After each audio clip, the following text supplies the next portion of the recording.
Me parece que ya estamos iniciando lo que es la grabación.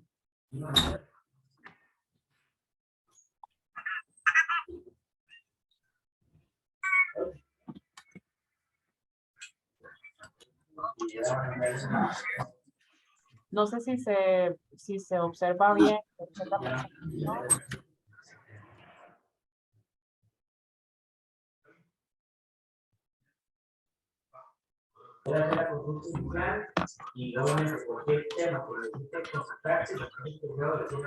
Perfecto. Bueno, vamos a iniciar lo que es entonces la presentación del día de hoy. Tal vez si se escucha ahí como un sonido de fondo de algunas personas, si pudieran como detener el micrófono para dar inicio. Muchísimas gracias. Bueno, para tratar de definir lo que es el concepto de autocuidado, ¿verdad? Autocuidado o autocuido también es un término que se inicia a cargo de Dorothea Orem. Ella era una enfermera teórica, fue creadora del modelo Orem, donde lo que se refiere es a esta necesidad, ¿verdad?, para de una persona recibir cuidado con respecto a diferentes tipos de áreas en donde termina siendo insuficiente para proporcionárselo a sí misma. Entonces, se le empieza a dar cierto nivel de acompañamiento, ¿verdad? Y dentro de esto viene lo que son las funciones del cuidador, ¿verdad? Ya en sí el concepto de autocuidado para lo que son los cuidadores como tal, ¿verdad? Es otro tipo de concepto, ¿verdad? Que se desglosa de este significado inicial, ¿verdad? Entonces, vamos a empezar con delimitando cuáles son las funciones del cuidador, ¿verdad? Entonces, para aquellas personas que hacen toda esta gran labor, porque verdaderamente es algo que es de admirar, ¿verdad? Las funciones de un cuidador se delimitan en el hecho de un actuar en donde compensan el déficit de otra persona. Entonces, las áreas que esta persona no puede suplir por sí mismo o por sí misma, entonces otra persona va a darle esta ayuda para poder lograrlas. Hacen esta función sobre lo que es una guía, ¿verdad? Entonces, estos déficits que pueden tener no necesariamente se relegan a la parte física, sino también pueden tener alteraciones a nivel emocional y a nivel cognitivo, ¿verdad? Entonces también una persona que se denomina como cuidador tiene lo que es la gran necesidad de enseñar, también enseñar para poder recuperar diferentes tipos de funciones o inclusive para dar como este acompañamiento, ¿verdad? Que aquí es donde viene el otro punto en donde apoyan a la persona que está siendo cuidada.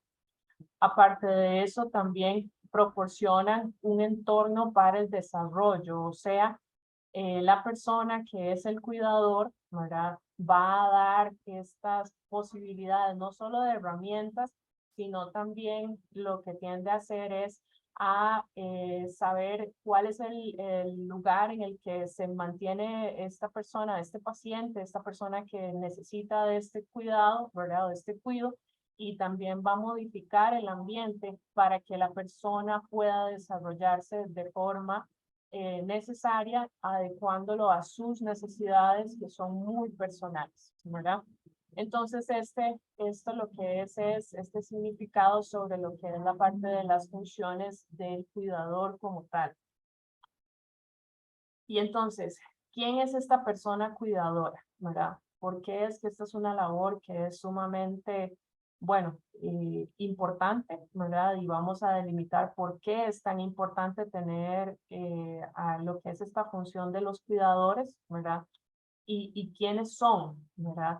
Entonces, vamos a ver que un cuidador es una persona que en este caso, ¿verdad?, con respecto a adultas, a personas adultas mayores, ¿verdad?, atiende al individuo dentro del domicilio mayoritariamente. ¿Por qué? porque también tenemos lo que es la variante de atención a nivel institucional, pero en este país estas personas que atienden sí ya se denominan como ya sea dentro de la figura de asistentes de pacientes, ¿verdad? O inclusive la figura que tenemos los trabajadores de la salud con respecto a lo que es el ámbito de enfermería, ¿verdad? O inclusive la parte médica. Pero como tal, el concepto que nosotros, o tal vez a quienes nosotros nos vamos a referir mayoritariamente, van a ser a los cuidadores dentro del domicilio, ¿verdad?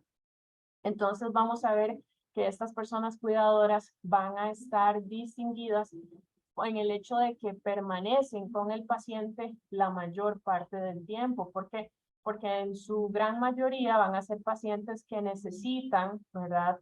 Apoyo para diferentes tipos de funciones en donde si no tienen este acompañamiento, tienen cierto nivel de peligrosidad, ¿verdad? Ya sea de no poder suplirse por sí mismos diferentes tipos de ámbitos, como cuáles, y entonces aquí vienen delimitados.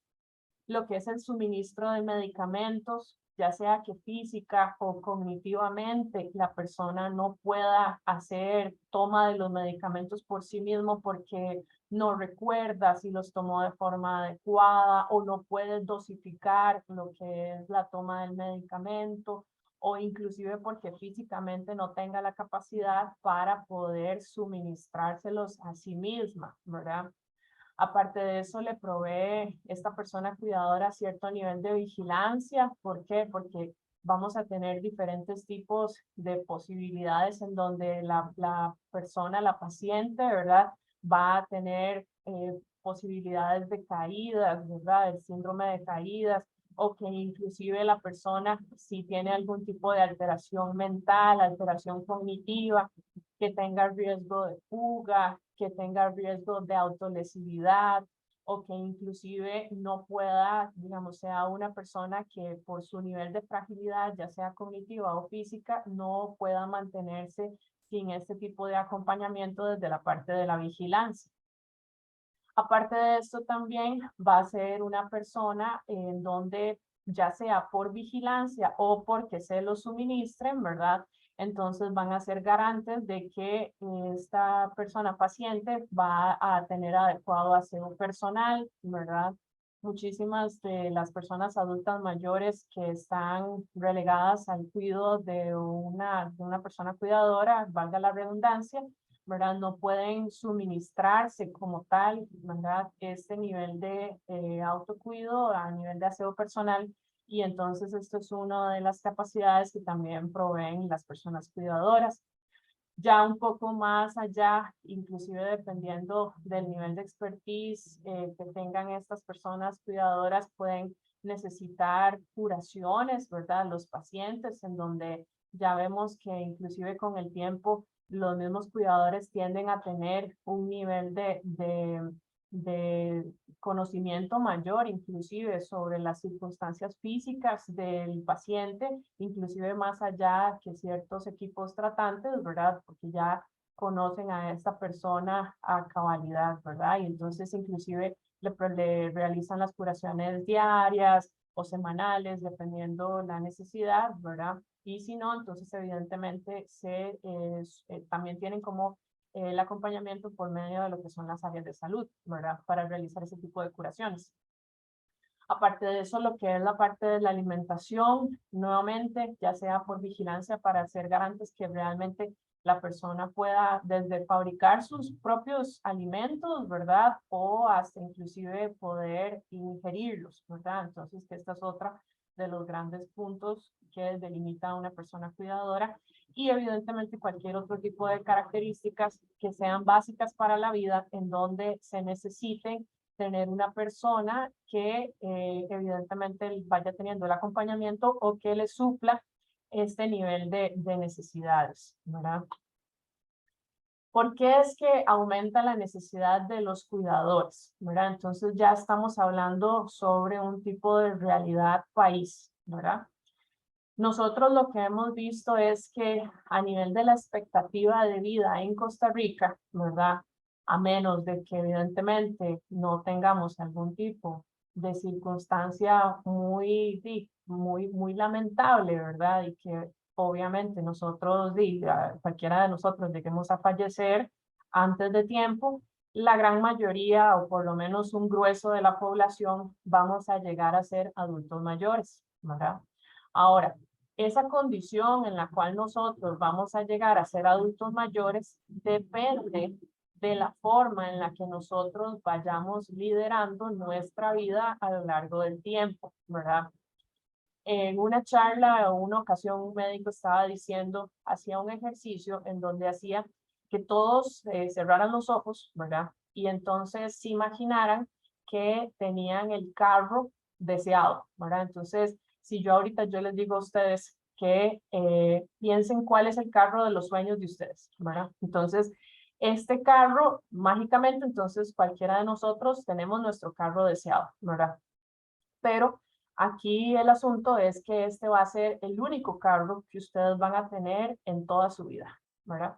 Entonces, dependiendo del mantenimiento que se le dé a este vehículo, entonces vamos a ver que la vida funcional, ¿verdad?, de este carro, así es como se va a reflejar con respecto al cuidado que nosotros le demos día con día. Bueno, eso termina siendo nuestro cuerpo, ¿verdad? Entonces, lo que vamos a ver es que a lo largo del tiempo, dependiendo de la forma en la que nosotros vamos cuidándonos, y que esto se basa mucho también sobre la charla del día de hoy, ¿verdad? Sobre lo que es esta parte de autocuido, ¿verdad? Cómo es que nosotros tenemos que cuidarnos, y más dentro del entendido de que la gran mayoría de ustedes son responsables del cuidado de una persona externa, ¿verdad? De un tercero. Entonces, dependiendo de cómo nosotros vamos invirtiendo, ¿verdad?, este nivel de energía para cuidarnos a nosotros mismos, así es como nosotros vamos a tener mayor o menores complicaciones a lo largo del tiempo ante lo que es la expectativa de vida de Costa Rica, ¿verdad? Para el 2021, y esos son números que son previos a la pandemia, porque sí hubo un cambio, ¿verdad? Con respecto a lo que fue la tasa de mortalidad relacionada al COVID, ¿verdad? Pero sacando un poquito lo que es esta parte de las especificidades de la pandemia, lo que vemos es que ronda la expectativa de vida entre los 75.5 años para los hombres hasta alrededor de los 77.5, ¿verdad? Con una alta con respecto al 2018, el 2019, perdón, y la más baja que termina siendo en el 2021. Y con respecto a las mujeres, entonces vemos que vamos a tener en el 2018 alrededor de 82 años, y la más baja 81 años en el 2021, ¿verdad? O sea, ¿qué significa? Que según el INEC, ¿verdad?, el Instituto Nacional de Estadísticas y Censos, la esperanza de vida al nacimiento, o sea, una persona que nace en Costa Rica a nivel de forma general, ¿verdad?, tiene más posibilidades desde el momento en el que nace al momento en el que fallece, que llegue a fallecer alrededor de los 80.3 años. ¿Qué es lo que significa? Todas las cosas que nosotros vamos haciendo a lo largo de nuestra vida, primero nos hacen o nos dan una mayor posibilidad de poder alcanzar a los 80.3 años, ¿verdad?, de vida. Pero no solo eso, sino que también nos dicen de qué forma es que nosotros vamos a llegar a tener los 80.3 años aproximadamente. Entonces, ¿cuántas enfermedades son las que vamos a padecer? Y enfermedades que estamos hablando que tienden a ser inclusive muy relacionadas con el estilo de vida, ¿verdad? O sea, ¿cuáles son aquellas que podemos modificar inclusive con respecto a lo que es implementar estilos de vida sanos, ¿verdad? Y cuáles aquellas son las que más bien van a hacer que nos vayamos deteriorando con el tiempo, ¿verdad?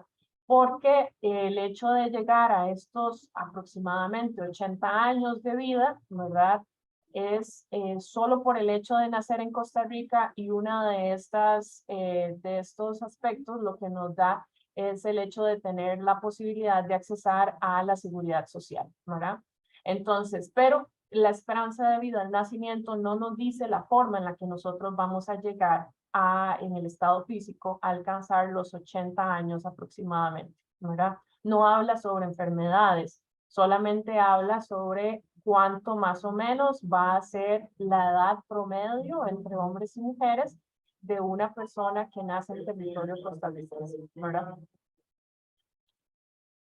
¿Cuáles van a ser entonces las realidades del manejo? Las realidades del manejo con respecto a una persona adulta mayor, ¿verdad? Entonces vamos a tener 3 escenarios posibles, ¿verdad? Entonces tenemos lo que es el hecho de tener este cuidado, ¿verdad? Por parte de algún tipo de familiar, alguna persona que esté encargada, ¿verdad? Vamos a tener también lo que es el manejo institucional, ¿verdad? De esta persona. Y vamos a tener también lo que es el manejo intrahospitalario, que casi siempre, si la persona ya eventualmente se le da de alta en las condiciones médicas o quirúrgicas y no tiene una red de apoyo familiar, entonces se traslada a nivel institucional, ¿verdad? Entonces, ¿cuáles son los riesgos y los beneficios de estos diferentes tipos de entidades? Bueno, hay un concepto que nosotros manejamos en medicina que es el concepto de comorbilidad. La comorbilidad lo que habla es sobre el pronóstico, morbilidad de esa enfermedad, ¿verdad? Y cuando hablamos de comorbilidad, son varias enfermedades, ¿verdad? O por lo menos 2 enfermedades alternas al mismo tiempo. ¿Qué significa esto? Cuando una persona, ¿verdad?, está institucionalizada o está en un manejo intrahospitalario, vamos a ver que esos son lugares de alto riesgo. Alto riesgo, ¿por qué? Y ustedes podrían pensar, bueno, por qué se da este fenómeno si más bien aquí se tiene lo que son en los diferentes hospitales, ¿verdad? O inclusive diferentes centros de salud, ¿verdad? Se tienen lo que son el personal, ¿verdad? Especializado y demás para el cuidado. Bueno, el hecho de estar en un lugar donde convergen muchas enfermedades y más que todo lo que son las enfermedades infectocontagiosas, ¿verdad? Entonces vamos a ver que uno de los grandes riesgos para las personas que se manejan intrahospitalariamente o también institucionalizadas, ¿verdad? Es el hecho de poder desarrollar otras enfermedades alternas, ¿verdad? Como las que vamos a contagiarnos. Entonces, estos pacientes durante las estancias hospitalarias se trata de que sea lo más corto posible, ¿verdad? Para evitar otro tipo de riesgos alternos en donde podemos ver que tengan algún tipo de discapacidad asociada, ¿verdad? De condición de discapacidad asociada. ¿Por qué? Bueno, ¿cuántas personas ustedes no han visto previamente que son hospitalizadas y después terminan con otro tipo de secuelas, ¿verdad? Inclusive lo podemos ver ahora con respecto a la pandemia, que ingresan por un tipo de circunstancia y terminan contagiados por COVID, inclusive, ¿verdad? Bueno, a lo largo del tiempo y el manejo de los pacientes intrahospitalarios también hemos visto que no solamente las infectocontagiosas, sino también el hecho en el adulto mayor de hacer que permanezcan mucho tiempo hospitalizados también hace que se produzca cierto nivel de deterioro, ¿verdad? Deterioro cognitivo, en donde también ellos tienden a ponerse más confusos. ¿Por qué? Porque entonces el área al cual ellos han estado acostumbrados, ¿verdad? Durante toda su vida, se les cambia abruptamente, ¿verdad? Entonces, eso tiende a generar también diferentes tipos de alteraciones. Y cuando nosotros lo trasladamos a la realidad de la institucionalización, ¿verdad? Entonces vemos que también se va a tener diferentes tipos de riesgos muy parecidos a los que tenemos a nivel hospitalario. ¿Por qué? Porque entonces vamos a tener muchos adultos mayores, muchas personas que convergen en el mismo lugar y muy fácilmente tienden a desarrollar otro tipo de circunstancias, infectocontagiosas, enfermedades y demás, ¿verdad? En donde idealmente una persona adulta mayor, ¿verdad? Lo que se desearía es que sea manejada dentro de su hogar, ¿verdad? Dentro de la medida de lo posible, ¿verdad? Entonces aquí vienen estos conceptos con respecto a estas enfermedades, ¿verdad? Que vienen paralelas unas a las otras, en donde dice que una condición empeora la otra. Una condición aumenta el riesgo de presentar otra, ¿verdad? O sea, una enfermedad, si yo tengo una enfermedad, entonces voy a tener más riesgo de tener otra enfermedad, ¿verdad? Y vamos a ver cómo una empeora la otra inclusive, ¿verdad? Y la combinación de dos condiciones o dos enfermedades o dos, digamos, de cualquier tipo de eventualidad, ¿verdad? De alteración física o demás, van a tener un efecto sinérgico sobre otros aspectos de la salud. O sea, ¿qué significa esto? Que ambas enfermedades van a actuar de forma negativa con respecto a otro tipo de circunstancias. Sí, no sé si alguien tenía una pregunta, perdón, acabo de escuchar. ¿Aló? Buenas. No, creo que lo que es el micrófono. Bueno, entonces, cualquier cosa, si tienen alguna duda, me interrumpen y hago hincapié en alguno de los conceptos si fuera del caso. Bueno, entonces, ¿qué es lo que significa? Tratando de delimitar lo que es este evento en donde nosotros desearíamos, ¿verdad? Siempre y cuando se tengan las posibilidades, por supuesto, que una persona sea manejada dentro de lo que es su hogar, ¿verdad? Y entonces, ¿quién le va a proveer todo esto que ya nosotros hablamos anteriormente para que se pueda desarrollar de forma adecuada? Bueno, la persona cuidadora a la cual está asignada, en donde no necesariamente tiene que ser solamente una persona, sino puede ser un rol de distribución, ¿verdad? Con varias, que esto es lo que vamos a hablar más adelante, donde ojalá esto sea así para que la sobrecarga de trabajo no se dé solamente con una sola persona cuidadora. Entonces, ¿qué es lo que significa lo que es el autocuidado del cuidador? Entonces, ya nosotros hablamos sobre lo que es la necesidad, ¿verdad? De tener a cuidadores, ¿verdad? Donde posiblemente en algún momento de nuestra vida, si todos llegamos a ser adultos mayores, vamos a necesitar de un cuidador, ¿verdad? Posiblemente todos nosotros, a menos de que no lleguemos a ser adultos mayores y tengamos algún otro tipo de circunstancia, ¿verdad? Pero casi siempre, si nosotros llegamos a accesar a esas edades, vamos a necesitar a alguien que nos cuide, ¿verdad? Y entonces, estas personas que se dedican a lo que es cuidar a otra persona, ¿verdad? Entonces, para a su vez, ¿verdad? Llegar a accesar a esos momentos, ¿verdad? En la etapa de adultos mayores de ellos mismos, ¿verdad? Entonces tienen también que, o hay que tratar de propiciar lo que es este nivel de autocuidado para no deteriorarse a sí mismas, pero no solo eso, sino también para poder proveer de un buen cuidado a la persona que están cuidando. Porque si yo tengo cierto nivel de deterioro en mi salud física, en mi salud mental, entonces yo no le voy a proveer un cuidado que sea adecuado a esta persona a la cual está a cargo mío, ¿verdad? Y vamos a ver donde inclusive se ve a nivel de estudios que la salud se deteriora de ambos, ¿verdad? De ambos, la persona el paciente como tal, ¿verdad? Y el cuidador. Entonces, vamos a ver que primero se necesita una visualización de los horarios de tiempo libre. ¿Qué significa esto? Una persona cuidadora no puede estar las 24 horas, los 7 días de la semana con el paciente. Sabemos que las realidades son otras, ¿verdad?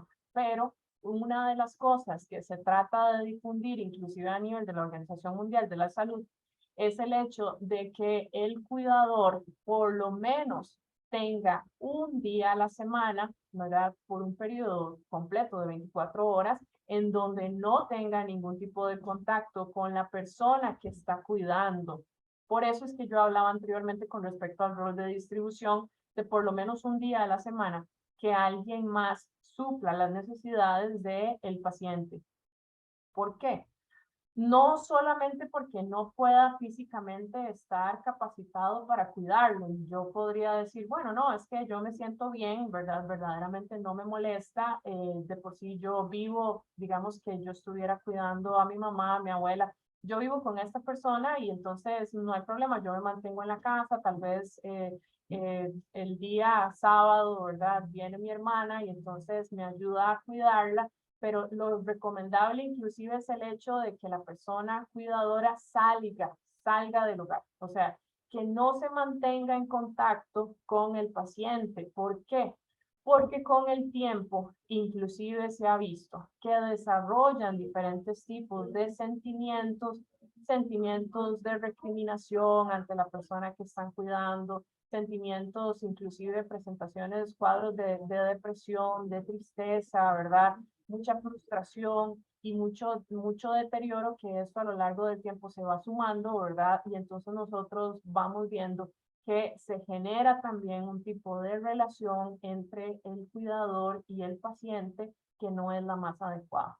Entonces, sí, lo que se insta es que por lo menos un día a la semana, ¿verdad? Un día completo, que la persona no tenga contacto, que no esté pendiente, que alguien más trate de suplirle no solo el cuidado, sino el hecho de que pasa mucho esto, ¿verdad? Inclusive es como, no, solamente voy a salir un ratito, ya ahorita vuelvo y entonces, aunque fulanito se quedó cuidando, la verdad, entonces pues yo tengo que estar pendiente, voy a llamarlo para ver si ya le dio las pastillas. No, desentiéndanse. Si tienen la posibilidad de hacer esto, lo más sano termina siendo esto. ¿Por qué? Porque ustedes lo que están supliendo es una labor, es un trabajo. Es un trabajo que no es remunerado, ¿verdad? Es una función real, inclusive un trabajo donde desgraciadamente, si como no se visualiza, ¿verdad? Dentro de un horario laboral estipulado, ¿verdad? Y una remuneración asociada, inclusive lo que se trata de hacer es como que se minoriza un poco, ¿verdad? Entonces, lo que se insta es que ustedes mismos creen su propio horario en donde traten de tener esos espacios donde se desligan, porque igual como en un trabajo remunerado, ¿verdad? Entonces también se necesita por lo menos un día a la semana de tiempo libre, ¿verdad? Entonces, esto es lo que nos evita el síndrome de burnout, que es lo que vamos a hablar dentro de un ratito. Nuevamente, continuando con este, ¿cómo es que se llama? Concepto de lo que es el autocuidado del cuidador. Una de las cosas también importantes, aparte de la visualización de los tiempos libres, ¿verdad? Es el manejo del estrés. ¿Cuáles son las cosas que yo activamente estoy haciendo para tratar de evitar el hecho de caer en estos cuadros de estrés? Porque todos nosotros nos podemos estresar, todos nosotros vamos a pasar por momentos donde realmente vamos a estar muy frustrados, donde queremos tirar la toalla, ¿verdad? Pero entonces son estos mecanismos de escape en donde vamos a ver que realmente podemos empezar a lidiar con el estrés. ¿Cuáles son formas en las que algunas personas lidian con el estrés que evidentemente no son lo recomendable, ¿verdad? Entonces, hay muchas personas que se relegan inclusive, bueno, pueden ser con respecto al consumo de sustancias, inclusive comer un poco más de la cuenta, liberan el estrés a través de la comida, ¿verdad? Liberan el estrés con diferentes tipos de situaciones de riesgo, pero entonces ahí sí los insto a que hagan este autoexamen, por decirlo así. ¿Cuáles son las formas en las cuales yo libero el estrés? ¿Y cuáles son formas recomendadas? Bueno, ya ahorita más adelante vamos a hablar sobre esto, pero sí, definitivamente una de las cosas en donde podríamos hacer hincapié es en el hecho de las actividades físicas, ¿verdad? El ejercicio. Y el ejercicio, tal vez no me malentiendan, porque hay personas que dicen, bueno, no, pero es que yo no tengo tanto tiempo, ¿verdad? O inclusive es que yo tengo mis propias condiciones de discapacidad física o demás, ¿verdad?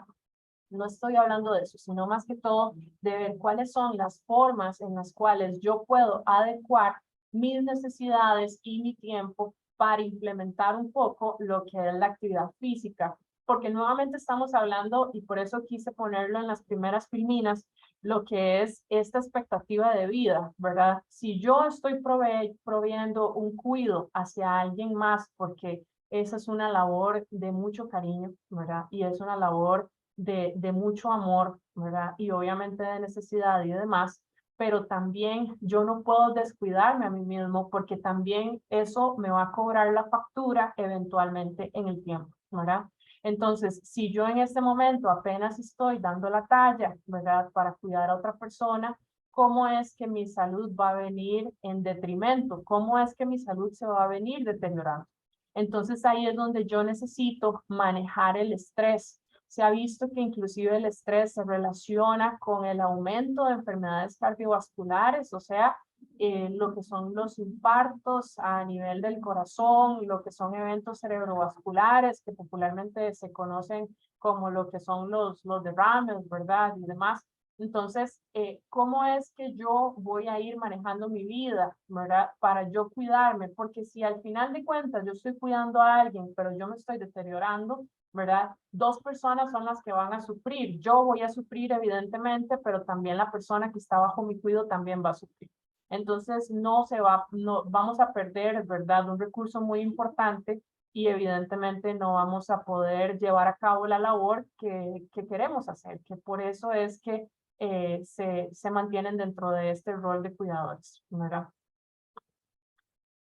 Otra de las cosas que también significa autocuidado del cuidador es solicitar apoyo, ¿verdad? O sea, muchas personas inclusive cuando llegan a la consulta y entonces dicen, es que yo no tengo tal vez tanto apoyo por parte, y nosotros hacemos como la pregunta, ¿verdad? ¿Y usted lo ha solicitado? ¿Usted le ha dicho a alguien de su familia? ¿Usted ha tratado? Bueno, no, es que ellos pasan muy ocupados, no, es que mi hermano vive en otra provincia, no, es que, ¿verdad? Y entonces, a veces inclusive, esta parte de solicitar apoyo, ¿verdad? La persona da por entendido de que nadie más va a tratar de meter el hombro, ¿verdad? Con respecto a esta labor de lo que es la parte del cuidado. Y entonces, muchas veces se cae en el hecho de que uno asume, ¿verdad? Nosotros como seres humanos asumimos muchas cosas que no necesariamente sean reales. Entonces, ya nosotros, entonces, no, es que tal vez él se va a enojar, no quiero generar un problema en la familia se Buenos puede días, separar. disculpe. Sí, Una preguntita, bueno, al menos claro. yo estoy cuidando a mi mamá, ella tiene 80 años. Ujú, Digamos, en este caso, yo soy hija única ujú, y yo a veces me siento, digamos, sola porque eso fue como una cajita de sorpresas, ¿verdad? De que usted claro, tiene que cuidar a su mamá y punto, se acabó. Entonces, claro. digamos, yo tengo una chiquita de 6 años, tengo un adolescente, entonces tengo que estar viendo a mi mamá y tengo que estar viendo al adolescente porque no se fue a vivir conmigo ni mi mamá, Claro. porque ella en ocasiones, ella agrede. Entonces él ya ha pasado por eso, entonces él dijo, no, mamá, yo mejor me quedo en la casa. Ujú, Entonces tengo que estar de ambos lados. ujú. En este caso, digámosle, si yo no tengo a nadie que me ayude, ¿cómo haría yo, Lo que se digámosle, en este pueda, lo que se puede hacer es, inclusive a nivel institucional, ¿verdad? Hacer la solicitud por medio del área de salud para ver cómo es que se atiende por medio de trabajo social, ¿verdad? Entonces, caso? trabajo social lo que tiende a hacer es un enlace para poder movilizar los recursos institucionales, ¿verdad? A nivel de los servicios públicos, para ver cómo es que ya sea o que se les dé algún tipo de ayuda o financiera o inclusive ver con ciertos niveles, digamos, de estancias de cuidado, aunque sea parcial, ¿verdad? O total, si es que ya verdaderamente, digamos, no tenés como la capacidad, ¿verdad? Del cuidado de tu mamá como tal, ¿verdad? Entonces, ellos tienden inclusive a tener enlaces, ¿verdad? Interinstitucionalmente. Entonces, lo que sí te recomendaría es que te aproximes al médico tratante, ¿verdad? Y ver si se le puede hacer ya sea una referencia a trabajo social o inclusive Ajá. si vos podés ir al área de salud y entonces solicitar lo que es la ayuda por medio del trabajo social. ¿Sí? Ah, ok. Inclusive también ellos pueden tener, hay algunas personas que ofrendan, ¿verdad? Lo que es la parte digamos, personas que hacen los cursos, ¿verdad? Con respecto a, ¿cómo se llama? Asistentes de pacientes y demás, ¿verdad? Y entonces tienen como se puede tratar de buscar, ¿verdad? Una lista de stock de personas que también dan servicios, que pueden ser parciales por cierto tiempo y demás, ¿verdad? Para hacer cierto tipo de cuidados en donde ya tengas tal vez un poquito más de tiempo, ¿verdad? Y que no se caiga, no se recargue, ¿verdad? Lo que es el cuidado como tal. Como les decía, nosotros también actuamos dentro de las posibilidades, ¿verdad? O sea, si evidentemente se necesita un cuidado externo, ¿verdad? O inclusive si se elude la capacidad y entonces y si ya no se podría, entonces también hay que movilizar a ver si es un abordaje a nivel de institucionalización, ¿verdad? O sea, si ya es en una casa de cuidado de más y ver cómo es que se podría en ese espacio. Sí, Ah, ok, muchas gracias. con todo gusto. Tengo a alguien con la mano levantada, doña Nancy Maldonado. Sí, doctora, buenos días. Muchas gracias por el acompañamiento. ¿Cuál es Bueno, su nombre? Que no lo vi. Rebeca Murillo, mucho gusto. Yo soy Mucho médico gusto. residente de psiquiatría. Ok, mucho gusto, doña Rebeca Murillo.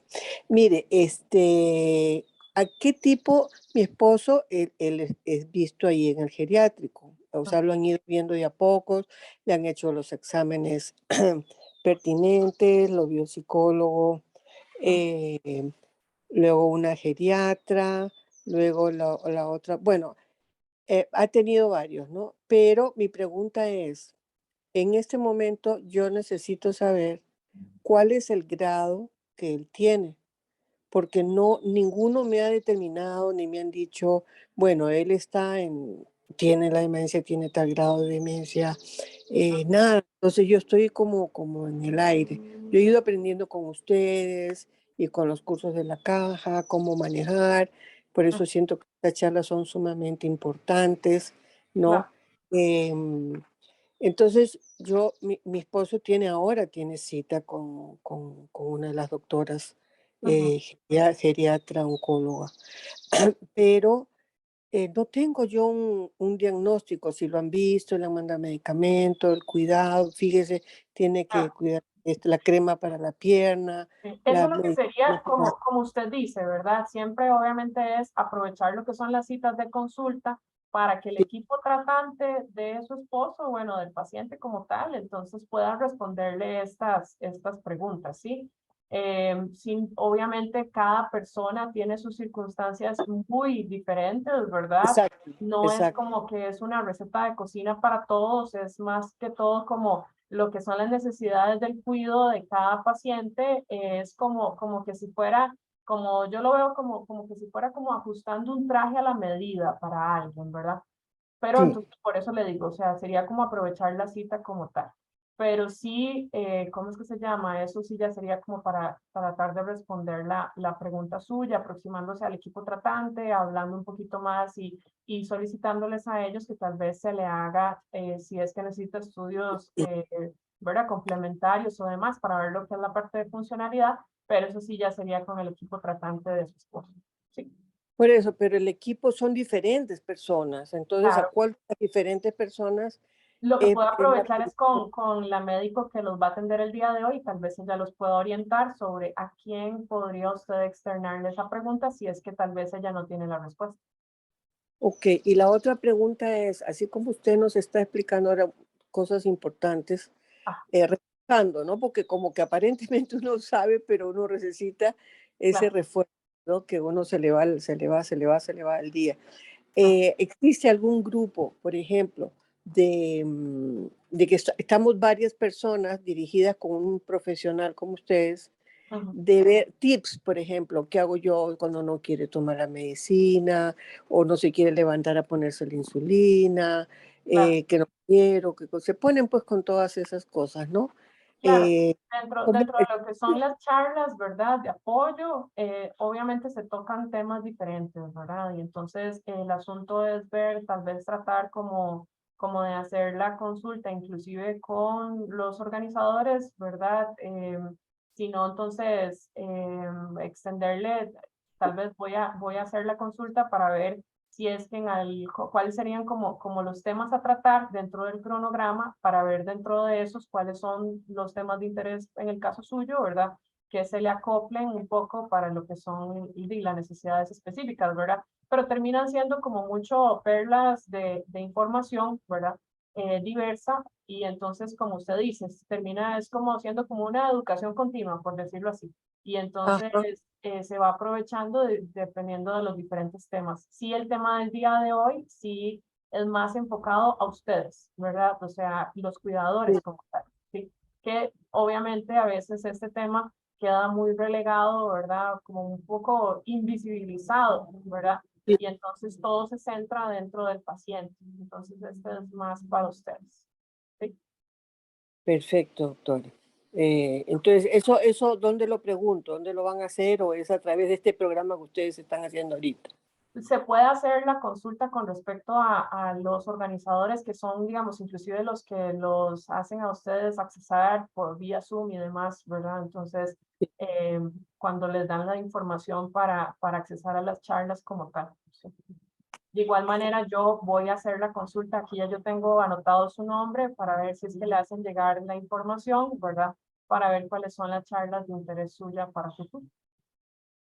Sí, sí, perfecto, porque en realidad, pues yo sé, lo básico es lo que ustedes nos digan como profesionales, pero Claro. muchas veces como nosotras somos las que estamos viviendo, a veces una puede decir algo, no quiere decir que es igual, como usted acaba de decir, esto Claro. es totalmente individual, pero uno puede agarrar como volados y sentirse acompañada también por las mismas que estamos viviendo esto. No sé si trato de transmitirle lo que siento, que no soy la Claro. única, No, ¿no? definitivamente no. De igual manera, al final de la charla vamos a dar como un espacio para lo que son vivencias personales, ¿verdad?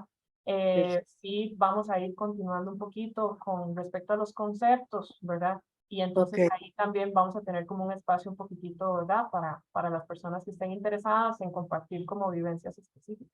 ¿Está bien? Bueno, muchas gracias, doctora. Y Con todo mi gusto. Bueno. Entonces, como les estaba diciendo anteriormente, ¿verdad? Que viene también en relación a la pregunta inicial que nos habían dicho, ¿verdad?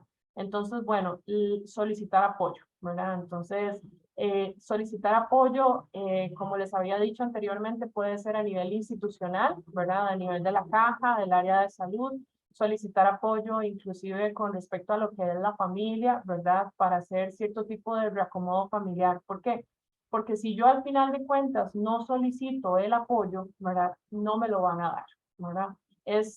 Nosotros tenemos como seres humanos, ¿verdad? Y esto no solamente les pasa a ustedes, eso nos pasa a todos nosotros. Nosotros tenemos como esta idea, de hecho, inclusive un poco romántica, ¿verdad? Del hecho de que desde afuera van a ver mis necesidades y van a llegar y nos van a suplir nuestras necesidades, de que aquella persona que tal vez me está viendo como yo estoy lidiando, entonces va a llegar y me va a ofrecer la mano de ayuda. Bueno, puede ser que en algunos momentos sí suceda de esta forma. Mayoritariamente yo a lo personal considero que los seres humanos tendemos a ser mayoritariamente, tendemos a ser más amables, tendemos a extender la mano, ¿verdad? No somos personas sociales y ayudamos al colectivo, pero desgraciadamente con cosas específicas, ¿verdad? No necesariamente vamos a tener siempre la respuesta que nosotros queremos si nosotros no verbalizamos este nivel de necesidad de ayuda, ¿verdad? Entonces, a veces inclusive esto conlleva como mucho reclamo, mucha frustración interna, y entonces, y pueden inclusive verse lesionadas las relaciones entre la familia, ¿verdad? Cuando tal vez hay otros recursos familiares, pero realmente no se movilizan las personas para hacer este nivel de apoyo. Entonces nosotros tenemos que expresarlo, ¿verdad? O sea, nosotros también, ustedes que son personas cuidadoras, tienen el derecho también de expresar el hecho de que ustedes necesitan apoyo, necesitan ayuda. De igual manera, como una persona sola no puede llevarse a cuestas el servicio, pongamos un ejemplo, un servicio de emergencias de un área de salud, necesita de todo un equipo. Entonces, de igual manera, se necesita un equipo para poder abordar a una persona que tiene necesidades específicas. Entonces, uno de los primeros pasos también es externar esta necesidad de ayuda. Y no, las personas no necesariamente se van a sentir ofendidas, ni tampoco vamos a tener conflictos familiares, ¿verdad? Por el hecho de decir, necesito tu ayuda, necesito tu apoyo. Al final de cuentas, esta persona, esta paciente, de verdad, no solamente a una persona pudo haberle dado cosas buenas, sino a varias personas uno tiende a movilizar, ¿verdad? A lo largo del tiempo y a dar. Entonces también esta persona, cuando está en su momento de necesidad, ¿verdad? Entonces nosotros, si somos los primeros que levantamos la mano y nos hicimos presentes para cuidarlo, también nosotros tenemos el derecho para solicitar apoyo. Inclusive, como la pregunta que había solventado yo, ¿verdad? De esta señora que nos está diciendo que ella está sola. Bueno, inclusive a nivel institucional, el hecho de solicitar apoyo por trabajo social, ¿verdad? Trabajo social también hace un tipo de labor de mediación, ¿verdad? Y entonces, a pesar de que tal vez la persona no necesariamente sea sola en su familia, sino también que sean, porque esto también es muy común, ¿verdad? Que son varios hermanos, inclusive, ¿verdad? Pero solamente una persona se hace cargo, perdón. Entonces también los compañeros y las compañeras de trabajo social pueden fungir, ¿verdad? Dentro de esta labor de mediación, en donde mientras la familia como tal tiende a hacer como este tipo de acuerdos, ¿verdad? Entonces trabajo social termina siendo como garante de que esos acuerdos se vayan dando a cabo y no necesariamente tiene que ser que haya un conflicto de más, sino que todos van a decir, bueno, ¿qué es lo que yo puedo ofrecer? Bueno, si tal vez yo como hermana, yo vivo en otro país, ¿verdad? Entonces yo no puedo hacerme cargo como tal, ¿verdad? De este paciente, pero yo puedo ofrecer apoyo económico. ¿Para qué? Para poder solicitar o comprar horas de ayuda de otra persona cuidadora profesional. Entonces, ahí es donde vamos viendo, ¿verdad? Que el hecho de solicitar apoyo puede venir en diferentes formas, pero si yo no lo solicito, entonces desgraciadamente en muchas ocasiones ese apoyo nunca va a llegar. ¿Qué es el síndrome de burnout que les estaba diciendo anteriormente? Este síndrome se especifica, ¿verdad?, en personas que tienen trabajos remunerados y trabajos no remunerados. O sea, el trabajo que ustedes están haciendo es un trabajo muy importante y es un trabajo, ¿verdad? ¿Qué significa? Que a pesar de que tal vez ustedes no estén teniendo una ayuda remunerada como tal, ¿verdad? O un salario tipificado, ¿verdad? Ustedes también están trabajando y están trabajando muy duro, ¿verdad? Entonces, vemos que el síndrome de burnout es un síndrome de desgaste, ¿verdad? En donde tiene una sobrecarga emocional, ¿verdad? Y entonces vamos a también ver que se le llama, otras formas de llamarlo, es el síndrome del quemado o el síndrome de fatiga en el trabajo. ¿Qué es lo que yo les hablaba anteriormente? Con el hecho de que si nosotros no vamos a tener, ¿verdad? Estos momentos de pausa, estos momentos de, ¿cómo es que se llama? De tiempo libre, ¿verdad? Sin relacionarnos con esta persona que estamos cuidando, entonces no solo nuestra salud se va a venir abajo, sino también la posibilidad, ¿verdad?, de que nosotros no podamos suplir el cuidado, ¿verdad?, sobre esta otra persona. Perdón. Entonces afecta la calidad de vida a nivel de salud mental e incluso pone en riesgo la vida del individuo, ¿verdad?, que lo está sufriendo. Muchas personas inclusive consultan en lo que es la parte de salud mental y psiquiatría por síntomas sumamente claros con respecto a lo que es depresión y ansiedad ligado al hecho del desgaste que se le produce por este síndrome del cuidador cansado, síndrome de burnout, ¿verdad? ¿Qué es lo que podría pasar inclusive si nosotros no hacemos cierto tipo de cambios, ¿verdad? Y no realizamos este autocuido. Bueno, inclusive las personas, ¿verdad? Con este tipo de deterioro emocional, ¿verdad? También hasta podría verse en peligro sus propias vidas, ¿verdad? Por diferentes decisiones de autolesión o inclusive también vamos a ver que la calidad de vida decrece muchísimo, ¿verdad? Y entonces vamos a ver que el problema del síndrome de burnout es de dos, ¿verdad? Entonces ahí vemos que va a dar el servicio deficiente a los pacientes, ¿verdad?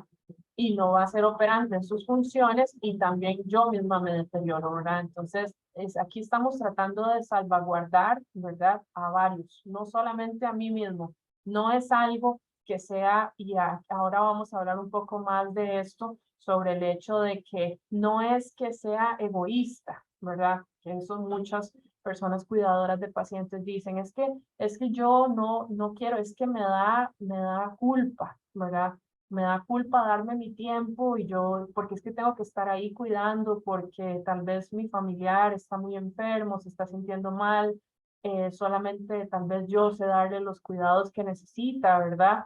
Y eso no lo estamos poniendo en tela de duda lo importante del trabajo que ustedes están haciendo. Lo que sí es que se ha visto, ¿verdad? A nivel poblacional, que esa calidad del trabajo va a disminuir, ¿verdad? Y entonces esto va a cobrarnos la factura a nosotros y a la persona que estamos cuidando. ¿Cuál es la presentación clínica del síndrome de burnout? ¿Qué es lo que una persona que tiene un síndrome de burnout presenta? Entonces vamos a tener 3 componentes, ¿verdad? Vamos a tener lo que es el cansancio o un agotamiento emocional, ¿verdad? Y entonces vamos a tener una pérdida progresiva de la energía, vamos a tener desgaste y vamos a tener fatiga, ¿verdad? Cualquiera de ustedes, inclusive que se presenta con alguno de estos datos, ¿verdad?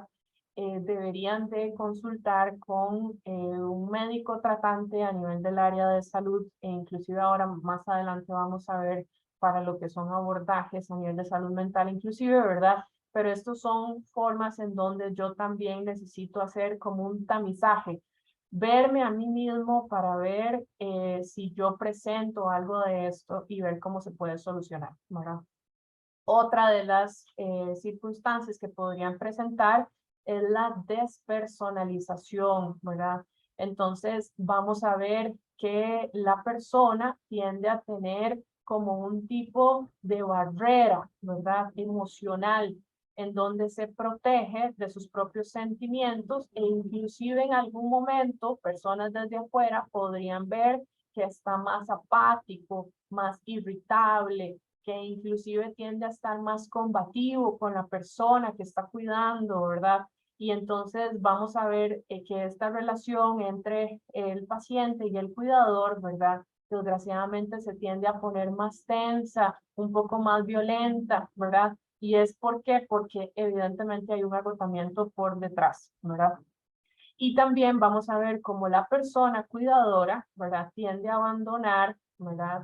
De lo que es esta parte de realización personal. Entonces, este nivel de sentimiento de satisfacción, de alegría que inicialmente podría tener dentro de lo que es la labor de cuidado, ¿verdad? Entonces tiende a perder valor. Ya entonces ya no le ven el sentido a continuar cuidando a esa persona que estaban cuidando anteriormente, tienden a sentirse frustrados con respecto a su vida, con respecto a las circunstancias en las que están en ese momento, y entonces ese también es otra de las banderas rojas que deberíamos de poder ir visualizando para ver si es que se necesita ayuda de otro tipo de índoles. ¿Por qué es que la gran mayoría, evidentemente no todos, pero sí se ha visto que mucho de lo que habíamos visto anteriormente sobre tal vez el hecho de no tener un espacio, más allá de las limitantes de no tener como un equipo de apoyo? Digamos que yo soy la única, ¿verdad?, que pueda dar ese apoyo, pero digamos que yo si tuviera otras personas alrededor, ¿verdad?, pero no solicito lo que es mi tiempo libre, no solicito ayuda, ¿verdad? Tengo mal manejo de lo que es el estrés y demás, ¿verdad? Entonces viene lo que es esta parte de las creencias limitantes. La creencia limitante es un concepto, ¿verdad?, que yo realizo de forma, ¿cómo es que se llama? No va a ser controlada por mí misma, ¿verdad? Sino va a ser completamente o sea, solamente se me genera de forma automática, ¿verdad? Ni yo tampoco estoy pensando, ¿verdad?, en realizarla o no, sino es algo que termina siendo como más automático, ¿verdad? Y entonces, y que es una creencia que me limita a mí sobre cierto tipo de circunstancia. Voy a poner un ejemplo tal vez, ¿verdad? Una creencia limitante. tal vez una persona que tiene una condición de discapacidad, ¿verdad? Que piense que nunca va a poder llegar a tener una pareja, ¿verdad? Entonces, no, porque yo estoy incompleta, a mí me amputaron y entonces nunca nadie me va a querer, ¿verdad? Eso es una creencia limitante. O yo es que ya yo pasé por un divorcio, yo tengo una edad muy adulta y porque mi edad es más avanzada, entonces yo no puedo hacer todas las cosas que yo quisiera, ya nunca más voy a volver a tener una pareja, ¿sí? Esa es una creencia limitante. Entonces son cosas que en donde yo voy a generalizar, ¿verdad? Algún tipo de situación y entonces vemos que con respecto a las personas cuidadoras, ¿verdad? Una de las creencias limitantes tiende a ser lo que es el manejo de la culpa. ¿Por qué la culpa? Porque entonces vamos a ver que las personas que se van a cuidar en su mayoría tienden a ser familiares, ¿verdad? Entonces, en donde yo de forma automática, ¿verdad? Entonces yo pienso, bueno, no, es que como ella era mi abuela y me cuidó toda la vida, ¿verdad? Entonces yo tengo que cuidarla y a pesar de que tal vez eso me viene como en detrimento de mi salud, ¿verdad? Y entonces, no, yo tengo que estar con ella todo el día, todos los días, ¿verdad? No, no puedo darme un tiempo libre porque ella me necesita a mí. Y todo esto viene manejado sobre un sentimiento de culpa, ¿verdad? Eso es importante manejarlo. ¿Por qué? Porque entonces inclusive nosotros necesitamos ver, ¿verdad? Cuáles son como estas limitantes, ¿verdad?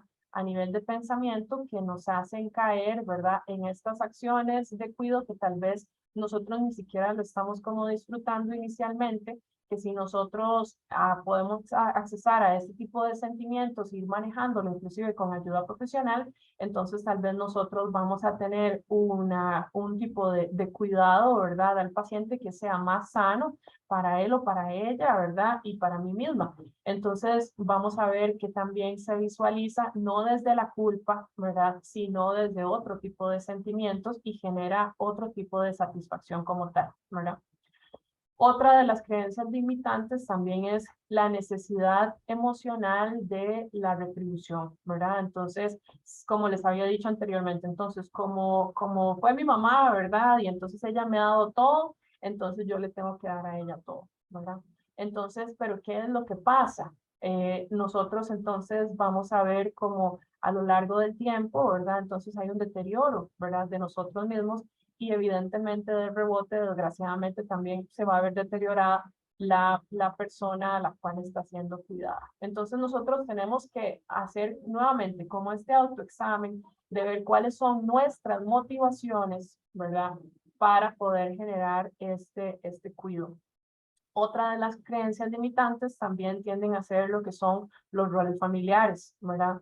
Entonces, que esto sucede mucho cuando nosotros estamos cuidando, ¿verdad? Inclusive a figuras de autoridad, que fueron figuras de autoridad en nuestra vida, ¿verdad? Entonces, abuelos, padres, tíos y demás, en donde nosotros de un pronto a otro la persona puede inclusive estar con algún tipo de circunstancia de enfermedad, ¿verdad? Cognitiva, como digamos el Alzheimer, y entonces vemos que esta persona, ¿verdad? No quiere hacer cierta función o demás, y entonces nosotros entramos, ¿verdad? Como en este tipo de choque, ¿verdad? Y entonces nosotros pensamos, bueno, no, pero es que él es mi papá, ¿verdad? Él siempre ha sido una persona de autoridad en mi vida, y entonces yo cómo puedo ir en contra del deseo de mi papá. Bueno, no, es una persona que ya tiene necesidades diferentes a como estuvo anteriormente y entonces nosotros necesitamos, nosotros que estamos con un tipo de pensamiento más claro, ¿verdad? Necesitamos tomar decisiones, ¿verdad? Y hacernos presentes con respecto a este nivel de responsabilidad, ¿verdad? Que por algo es que nosotros estamos fungiendo como los cuidadores, ¿sí? No sé si quedó claro con respecto a este concepto de creencia limitada. Bueno, me parece que tal vez sí. Sí, seguimos con respecto a lo que son herramientas para el autocuido, ¿verdad? Entonces, ok, pero es que yo no tengo tanto tiempo en el día, verdaderamente todavía estoy viendo a ver cómo hago para solicitar una red de apoyo, yo estoy sola, ¿verdad? Bueno, dentro de lo que son herramientas para el autocuido, vamos a ver que inclusive nosotros podemos tener 5 o 10 minutos de nuestro tiempo en el día, ¿verdad? Lo cual eso es un tiempo real para todos nosotros, ¿verdad? No creo que ninguno de los que estemos aquí presentes pueda decir, es que yo no tengo ni siquiera 10 minutos al día. Ni siquiera la persona más ocupada en este mundo puede decir eso. Nosotros sí podemos sacar 10 minutos al día. Y esos 10 minutos hacen la diferencia cuando nosotros hacemos una práctica diaria, ¿verdad? Entonces, dentro de estas herramientas para el autocuido están lo que son las pausas activas, la meditación y ya un proceso de psicoterapia, si fuera del caso, inclusive esto sí lo insto más para las personas que tal vez se han visto que se relacionaron un poco con las diapositivas anteriores cuando estábamos delimitando qué es el síndrome de burnout. Entonces, si ustedes se vieron visualizados dentro de lo que es estas características del síndrome de burnout, yo sí los insto a que hagan solicitud de ayuda a nivel psicoterapéutica, ¿verdad? De igual manera, eso es una decisión muy personal, ¿verdad? Pero sí siento que sí podría ser adecuado el hecho de que externen tal vez lo que es la consulta. Las pausas activas, entonces vamos a ver que son sesiones de actividad física desarrolladas en el entorno laboral con una duración mínima de 10 minutos. Puede ser extendido un poco más el tiempo, pero por lo menos vamos a decir que en nuestro día estamos sumamente atareados, ¿verdad? Y entonces por lo menos 10 minutos, ¿verdad? Y entonces vamos a ver que incluye adaptación física cardiovascular, o sea, mejora mi sistema cardiovascular, fortalece mis músculos, mejora mi flexibilidad y vamos a tener lesiones y vamos a disminuir, ¿verdad? Lo que son las lesiones musculares por lo que es el desempeño laboral. ¿Por qué? Porque muchos de ustedes también inclusive van a tener trabajos físicos, o sea, el hecho de movilizar a un paciente que tiene cierto grado de encamamiento o cierto grado de inmovilización, ¿verdad? También requiere de destrezas físicas. Entonces, si yo no fortalezco mis grupos musculares, si yo no fortalezco mis articulaciones, ¿verdad? Y yo me mantengo de forma sedentaria, ¿verdad? O casi que sin ninguna actividad física, entonces vamos a ver donde en alguna de estas funciones físicas también me puedo ver lesionada, ¿verdad? Entonces, estas pausas activas es en 10 minutos del tiempo, en cualquier momento que ustedes gusten a lo largo del día. Entonces, voy a hacer una pausa, ¿verdad? Voy a detener mi día por 10 minutos, por eso se llama así. Y entonces voy a ponerme de pie o dentro de mi misma silla, ¿verdad? Y entonces podemos hacer como vienen especificados en esta imagen, ¿verdad? Son ejercicios de estiramiento o movilización, ¿verdad? De los diferentes miembros y entonces vemos que realmente son funciones muy sencillas. Funciones que inclusive ponen a los chiquillos de la escuela y el colegio, ¿verdad? Entonces hacer en actividades físicas, nosotros podemos levantarnos si ustedes quieren hacer, si tienen más posibilidad física y por un ratito, 2 minutos, hacer jumping jacks. Si ustedes lo que quieren es solamente estirar los brazos, movilizar los brazos, estirar el cuello. Y entonces vamos a ver que inclusive, bueno, pues las personas que tengan posibilidad para accesar a internet, hay diferentes tipos de ejercicios de pausas activas. Aquí yo les doy como un ejemplo, ¿verdad? En donde vamos a hacer estiramiento de brazos en el primero, ¿verdad? Del primero hasta el cuarto dibujito que tenemos ahí. Después de eso vamos a hacer movilización de la cabeza, estiramiento de cuello y demás, ¿verdad? Y ya solo con esto, entonces nosotros vamos a ver que tenemos un factor protector a nivel físico, porque entonces uno diría, no, pero es que a mí no me da el chance para ir al gimnasio 1 hora, ¿verdad? O no, es que yo no puedo salir a correr, ¿verdad? Yo no tengo la posibilidad física.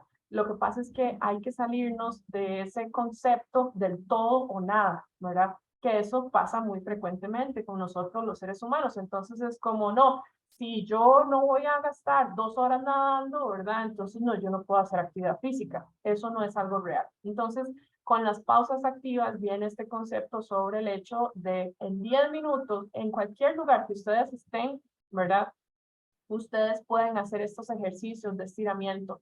Otra de las formas que inclusive una paciente en algún momento me había dicho es que a ella le gusta bailar salsa, ¿verdad? Entonces ella lo que hace es que llega y pone 2 canciones de salsa. Más o menos una canción dura alrededor de 3 minutos, ¿verdad? A 5 minutos. Y entonces ella lo que se pone es a bailar. Y entonces pone una canción, ¿verdad? Cualquier canción que quiera. Y en el mismo lugar donde ella está, ¿verdad? Un momentito, se estira, baila de la forma en la que ustedes quieran y entonces ya vemos que eso, cuando tenemos una sumatoria de todos los días, ¿verdad? Vamos viendo cómo esto impacta positivamente en nuestra salud. Otra de las herramientas, y eso se los puse a modo de lista, ¿verdad? Es la meditación. La meditación, nos vamos a salir sobre lo que es la parte de la religión, ¿verdad? Eso nada tiene que ver la religión con respecto a la meditación. Una persona puede ser creyente en la religión que quiera o puede no tener ningún credo religioso, ¿verdad? Pero la meditación lo que tiende a hacer es tener un espacio personal en donde yo voy a poner en pausa todo lo que hay afuera, todo lo que hay alrededor mío y voy a buscar un lugar seguro, ¿verdad? Que tiene que tener cierto tipo de características para yo poder solamente poner mi mente en blanco, ¿verdad? Entonces vamos a darnos como esta pausa, ¿verdad? Por decirlo así. Para poder tener un lugar, ¿verdad? En donde yo voy a meditar, entonces es aconsejable que tengan como este tipo de especificaciones que les pongo en esta lista. Entonces, ¿cuál sería? Bueno, la primera es ambientación, o sea, ¿qué significa? Que es un lugar con donde idealmente no haya ruido, ¿verdad? Donde yo me voy a aislar un poquito. Una vez una persona me dijo, pero entonces yo creo que ese solo es el baño de la casa. Bueno, métase al baño, 10 minutos, no hay problema. Y entonces vamos a ver donde ahí idealmente no vamos a tener como esta sobrecarga de estímulos, de ruido y demás, y entonces vamos a estar ahí a 5, 10 minutos, inclusive es un momento, ¿verdad?, para tener como ese espacio mental. Si las pausas activas era el espacio para fortalecerme físicamente, la meditación va a ser un espacio para recuperar energía a nivel mental y emocional. Entonces, hay personas que si tuvieran la oportunidad, ¿verdad? Si pueden prender alguna vela de aroma o si tienen incienso o si tienen lo que sea, ¿verdad? Eso ya depende de cada quien como le guste, ¿verdad? Pero la idea de eso es que se sienta cómodo o cómoda. Y entonces vamos a ver dónde, obviamente vamos a necesitar este espacio libre de ruido, ojalá inclusive con luces bajas si se pudiera, ¿verdad? O la luz apagada, o inclusive, digamos, con este tipo de situaciones alrededor, ¿verdad? Donde yo me sienta confortable, ¿verdad? Después de eso, entonces también escoger ropa cómoda, ¿verdad? Entonces, muchas personas, entonces con la pijama, sí, póngase la pijama, ¿verdad? Y entonces, y en ese momento usted va a estar un poco más cómoda, ¿verdad? Y entonces poder no tener como esa sensación física, ¿verdad? Como de estar apretado, muy, ¿verdad? Poco conforme o con zapatos que le duelen o demás, ¿verdad? Quítese los zapatos. Encontrar un lugar tranquilo, como les había dicho anteriormente. Idealmente uno se va a sentar, ¿verdad? En un lugar cómodo, tratar de sentarse correctamente, ¿verdad? O sea, tener un poquito de la espalda erguida o incluso si quieren acostarse. Pues, escucho a alguien ahí. No, yo creo que fue que se activó el micrófono. Bueno. Aparte de eso, centrar lo que es la atención en la respiración. Entonces, vamos cada vez que vamos a estar respirando, ¿verdad? Entonces vamos a estar conscientes sobre el hecho de cómo el aire, ¿verdad? Vamos a estarlo inhalando, ¿verdad? Entonces estamos respirando y cómo vamos a botar el aire. Esto es una de las cosas interesantes sobre la meditación, porque también estos ejercicios de respiración me relajan, que son ejercicios de respiración que nosotros también hacemos con los pacientes que están en algún tipo de crisis de pánico, ¿verdad? O crisis de ansiedad. La respiración ya de por sí, el oxígeno, hace como un tipo de labor relajante. Entonces, cuando yo voy a respirar lentamente, ¿verdad? Y botar el aire lentamente, entonces también yo voy a tranquilizarme. Si yo empiezo a respirar rápidamente, inclusive podría entrar en una hiperventilación y podría también causarme náuseas, ¿verdad? O rigidez a nivel de las manos, que eso vemos con los pacientes que tienen estas crisis de pánico, ¿verdad? Entonces, idealmente, tratar de regular las respiraciones lentamente. Voy a respirar y sostener la respiración de 5 a 10 segundos, lo que yo tenga capacidad de sostener, y boto lentamente. Y nuevamente vuelvo a repetir varias veces, y esto lo voy a hacer a lo largo de la meditación. Otra de las cosas que se dice es que no hay problema que de un pronto a otro un pensamiento ingrese, ¿verdad? A la cabeza, y entonces uno diga, no, pero es que la idea era poner mi mente en blanco. No, eso viene poco a poco, ¿verdad? Y entonces usted piensa, bueno, es que tengo que pagar la luz, tengo que hacer este otro mandado después, ¿verdad? No hay problema, solamente déjelo pasar y continúe respirando, ¿verdad? Y poco a poco vamos viendo cómo nos vamos a ir relajando, ¿verdad? Y vamos a ver cómo con el tiempo, ¿verdad? Poco a poco va a ser un espacio que yo quiero hacer a lo largo del día, ¿verdad? Yo tengo cierto nivel de expectativa y me siento también emocionada ante el momento en el cual yo voy a sentarme a meditar, ¿verdad? Y ahí es donde viene la parte de la constancia, o sea, hacerlo una actividad diaria, ¿verdad? De mi día a día. Igual como las pausas activas, no significa que yo, ¿verdad? Es exactamente igual como lo que le dicen a uno las premisas del ejercicio, ¿verdad? Es mejor hacer un poquito de ejercicio todos los días, ¿verdad?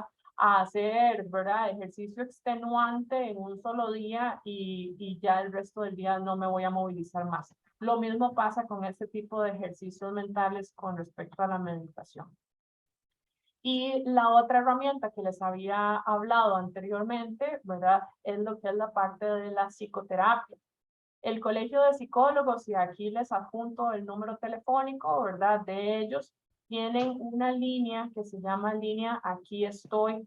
Esa línea está, ellos tratan de orientarla más a las personas que inclusive han tenido ideas de muerte, ¿verdad? Deseos suicidas, ¿verdad? No que ustedes estén en esa fase, no necesariamente, pero si ustedes en algún momento lo han considerado y quisieran recurrir a ayuda, también pueden hacerlo de forma telefónica, ¿verdad? Que también esa línea se liga al 911, ¿verdad? Esa línea de apoyo, entonces pueden solicitar lo que es la parte de consejería para también tener como el recurso telefónico, ¿verdad? Y un profesional en psicología los va a estar atendiendo para orientarlos dentro de estas emociones o estas circunstancias que ustedes puedan estar pasando. De igual manera, el Colegio de Psicólogos, en ese número telefónico que les estoy adjuntando, también tienen a aquellas personas que quisieran accesar de forma privada, ¿verdad?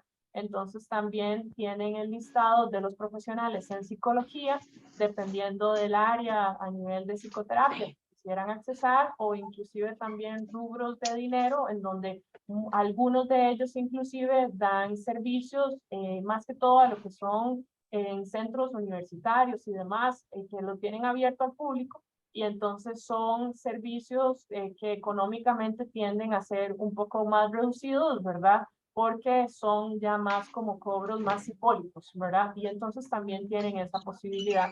Si quisieran accesar también a lo que es la parte de psicoterapia por medio de lo que es la seguridad social, o sea, por medio de la caja, entonces las áreas de salud correspondientes de cada uno de ustedes, ¿verdad? Van a tener lo que son los equipos interdisciplinarios en salud mental, o EISAM. Los equipos interdisciplinarios en salud mental se conforman por lo que es el médico de cabecera en el área de salud, por trabajo social y por psicología, y entonces se aborda de forma interdisciplinaria, valga la redundancia, o sea, por varias áreas al mismo tiempo a la persona, ¿verdad?, que está consultando, y entonces se trata de hacer un abordaje según las necesidades de esta persona, ya sea si fuera a nivel de psicoterapia solamente o inclusive a nivel de manejo medicamentoso o demás, dependiendo de las necesidades de la persona que está consultando. Pero nuevamente los insto a hacer la solicitud si es que ustedes se vieron relacionados o si se sienten, ¿verdad?, con alguno de esta sintomatología que hablamos anteriormente, ¿verdad? En donde no tienen que tener ningún tipo de temor ni reparo para hacer la consulta, porque desgraciadamente a veces lo que es estas presentaciones, ¿verdad? Clínicas, en donde vamos a tener estos síntomas, ¿verdad? De depresión o demás, también desgraciadamente generan mucho tabú, ¿verdad? A nivel poblacional. Entonces, y se relega mucho también a las creencias limitantes que habíamos hablado anteriormente. Entonces, no, yo no puedo hablar sobre el hecho de que he tenido ideas de muerte si yo estoy cuidando a mi mamá, cómo es que, qué es lo que la gente va a pensar de mí, ¿verdad? Cuando evidentemente eso es algo que se tiene que abordar y tratar de dar un acompañamiento por parte de alguien profesional si se fuera a tener la necesidad. Este espacio sí me gustaría, como nos había hablado anteriormente, bueno, doña Nancy, ¿verdad? Con su vivencia personal, pero si hay alguien más que quisiera tal vez decirnos un poquito sobre cuáles han sido sus experiencias, si conocen un poco lo que es este concepto del autocuido, si en algún momento han implementado alguna de las cosas que hemos dicho o si tienen algunas otras formas también en donde han visto que les ha funcionado también para el manejo del estrés, de tener como esta forma de autocuidado personal, ¿verdad? Sería también de mucha validez y sería muy gratificante para nosotros, me parece, ¿verdad? Poder aprender entre todos, ¿verdad? No sé si hay alguien que quisiera tal vez compartirnos un poquito.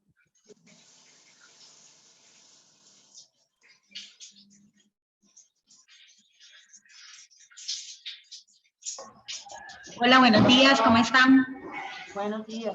Bien, Bueno, mi nombre es Kaylin. Para mí ha sido súper importante esto porque de verdad que ha sido de demasiada ayudísima. Yo soy cuidadora de mis dos papás. Mis dos papás son adultos mayores, uno tiene 76 y mi mamá tiene 72. Entonces ha sido, ¿verdad? Como un poco complicado más que todo con mi papá porque mi papá tiene Alzheimer, entonces ha sido durísimo, ¿verdad? Porque mi mamá no le cree, ¿verdad? Entonces ya no es uno, sino con los dos trabajar. He sentido muy poco apoyo por parte de mis hermanos principalmente. Yo soy gemela y mi gemela vive en Estados Unidos, entonces la ayuda de ella ha sido al 100%, pero a distancia, ¿verdad? Más que todo económica. Pero en el lado de mis hermanos no, ha sido más complicado porque uno vive en Alajuela, el otro vive en Pérez Celedón, pero es así, ¿verdad? Como más o menos al principio se comentó, que ha sido un poquitillo complicado por la situación que les comento de que no siento ese apoyo, real no lo siento. O sea, llegan por ejemplo, si llega un ratito, 10, 15 minutos y yo estoy como loca, digamos, atendiéndolos a todos. Cuesta mucho que me vaya hasta un paseo porque me preocupa muchísimo dejarlos a ellos y tampoco cuento con el apoyo de ellos de decir, vengas en el fin de semana para acá, porque no se puede. Entonces, creo que es sumamente importante. Ahora que usted comentaba de las ayudas que hay, de hecho con mi papá tengo cita en el hospital en octubre y sí quería comentarlo, era con la parte de trabajo social, porque creo que yo con todo el amor lo recibo. Yo soy docente, yo vivo también con mi hija que va para 15 años y yo siempre se los dije a ellos, yo los amo y siempre voy a estar para ellos, pero también creo que tenemos que colaborar todos, ¿verdad? Entonces ha sido como un poco complicado esto porque al final uno se siente a veces demasiado solo. O sea, yo sí puedo decir que aparte del trabajo, digamos, de la docencia que es complicado, el diario vivir y la situación de salud de ellos, a veces uno siente que no da, definitivamente. Esto que estás diciendo es muy importante, ¿verdad? Porque lo primero es visualizar, ¿verdad? Evidentemente, y salirnos un poco de este rol, inclusive que como te digo anteriormente, no necesariamente es que sea algo consciente que uno hace, es algo muy inconsciente, inclusive, con respecto a estas cargas emocionales y estos sentimientos de culpa, ¿verdad? Que a veces uno inclusive el hecho de solicitar apoyo, ¿verdad? Y tener un intermediario como lo que podría ser trabajo social es algo completamente válido, ¿verdad? porque de igual manera también todos ustedes como hermanos, ¿verdad? También tienen lo que es de responsabilidades, y estas responsabilidades también se tipifican a nivel legal, ¿verdad? O sea, no significa en el hecho de que vas a empezar, ¿verdad? Un tipo de disputa legal con tus hermanos, no es eso, sino también es que todos como familia sepan que evidentemente tienen sus responsabilidades, ¿verdad? Y el hecho de tener un intermediario a nivel de trabajo social termina como alivianando un poco la carga, porque ya no solamente sos vos, ¿verdad? Solicitándolo, sino que ya también hay toda una maquinaria a nivel de la seguridad social donde te está apoyando, ¿verdad? Y entonces se necesitan lo que son los reacomodos familiares, ¿verdad? Entonces, eso también te libera un poco de esa carga emocional sobre estar insistiendo, ¿verdad? Que a veces las personas, como sigue insistiendo, ¿verdad? Pues bueno, pero es que es algo necesario, ¿verdad? Entonces, muchísimas gracias por lo que fue la contribución tuya. Habían otras personas que acaban de levantar la mano.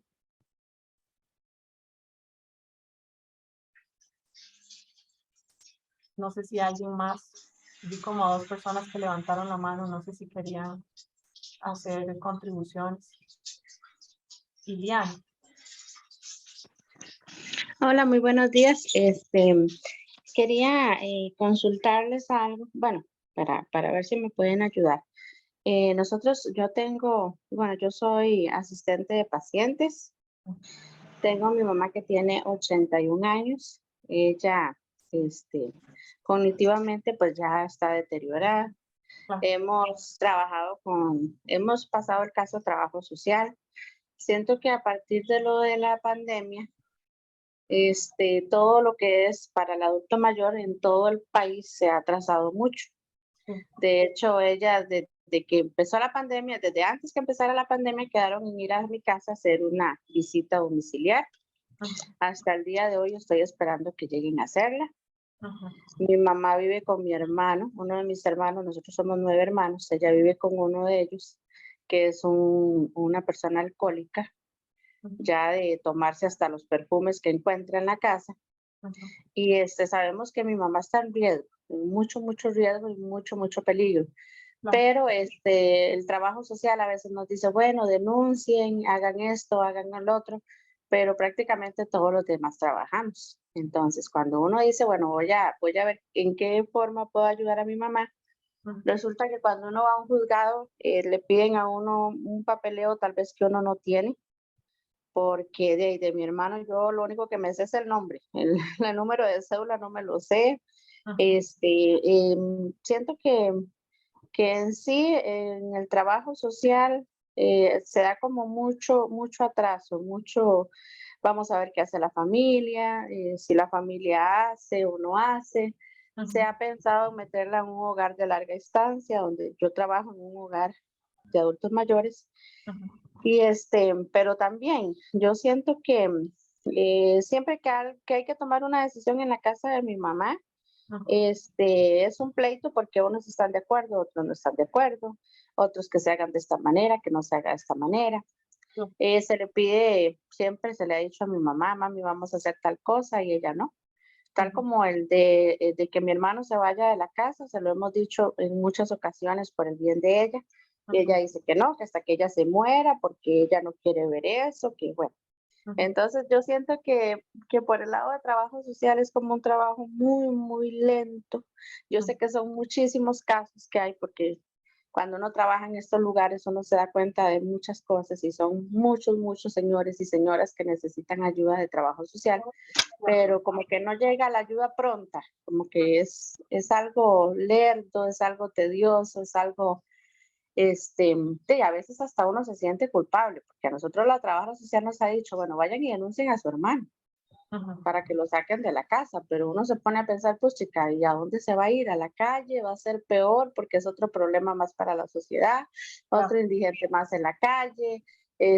Bueno, usted se puede imaginar, ¿verdad? Porque también uno no es de mal corazón, obviamente es un hermano y uno desea que toda la familia esté bien, pero cuando es asunto de adultos mayores es tan cansado, tan Claro. cansado trabajar con trabajo social y con los hermanos. Y quería yo hacerle una pregunta. No sé quién regula lo de los hogares de larga estancia, porque vieras que yo trabajé en un hogar donde a los adultos mayores se le levantaban a las 4:30 de la mañana para empezar a bañar. Donde yo digo, qué injusticia, ¿verdad? Porque ya ellos trabajaron, ya ellos dieron todo lo mejor de ellos. Yo digo que ahora, bueno, mínimo a las 6 de la mañana que se empiecen a bañar.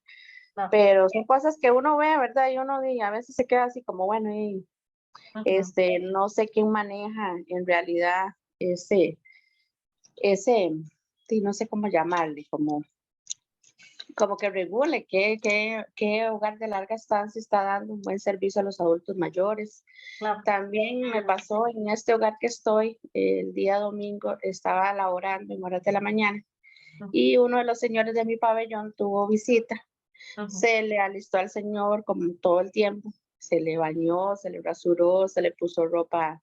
Ellos siempre andan bien mudados, bien bañaditos, bien perfumados. Y simplemente lo llamaron porque ya, ¿verdad? A las 10 venía la visita y resulta que la visita no llegó.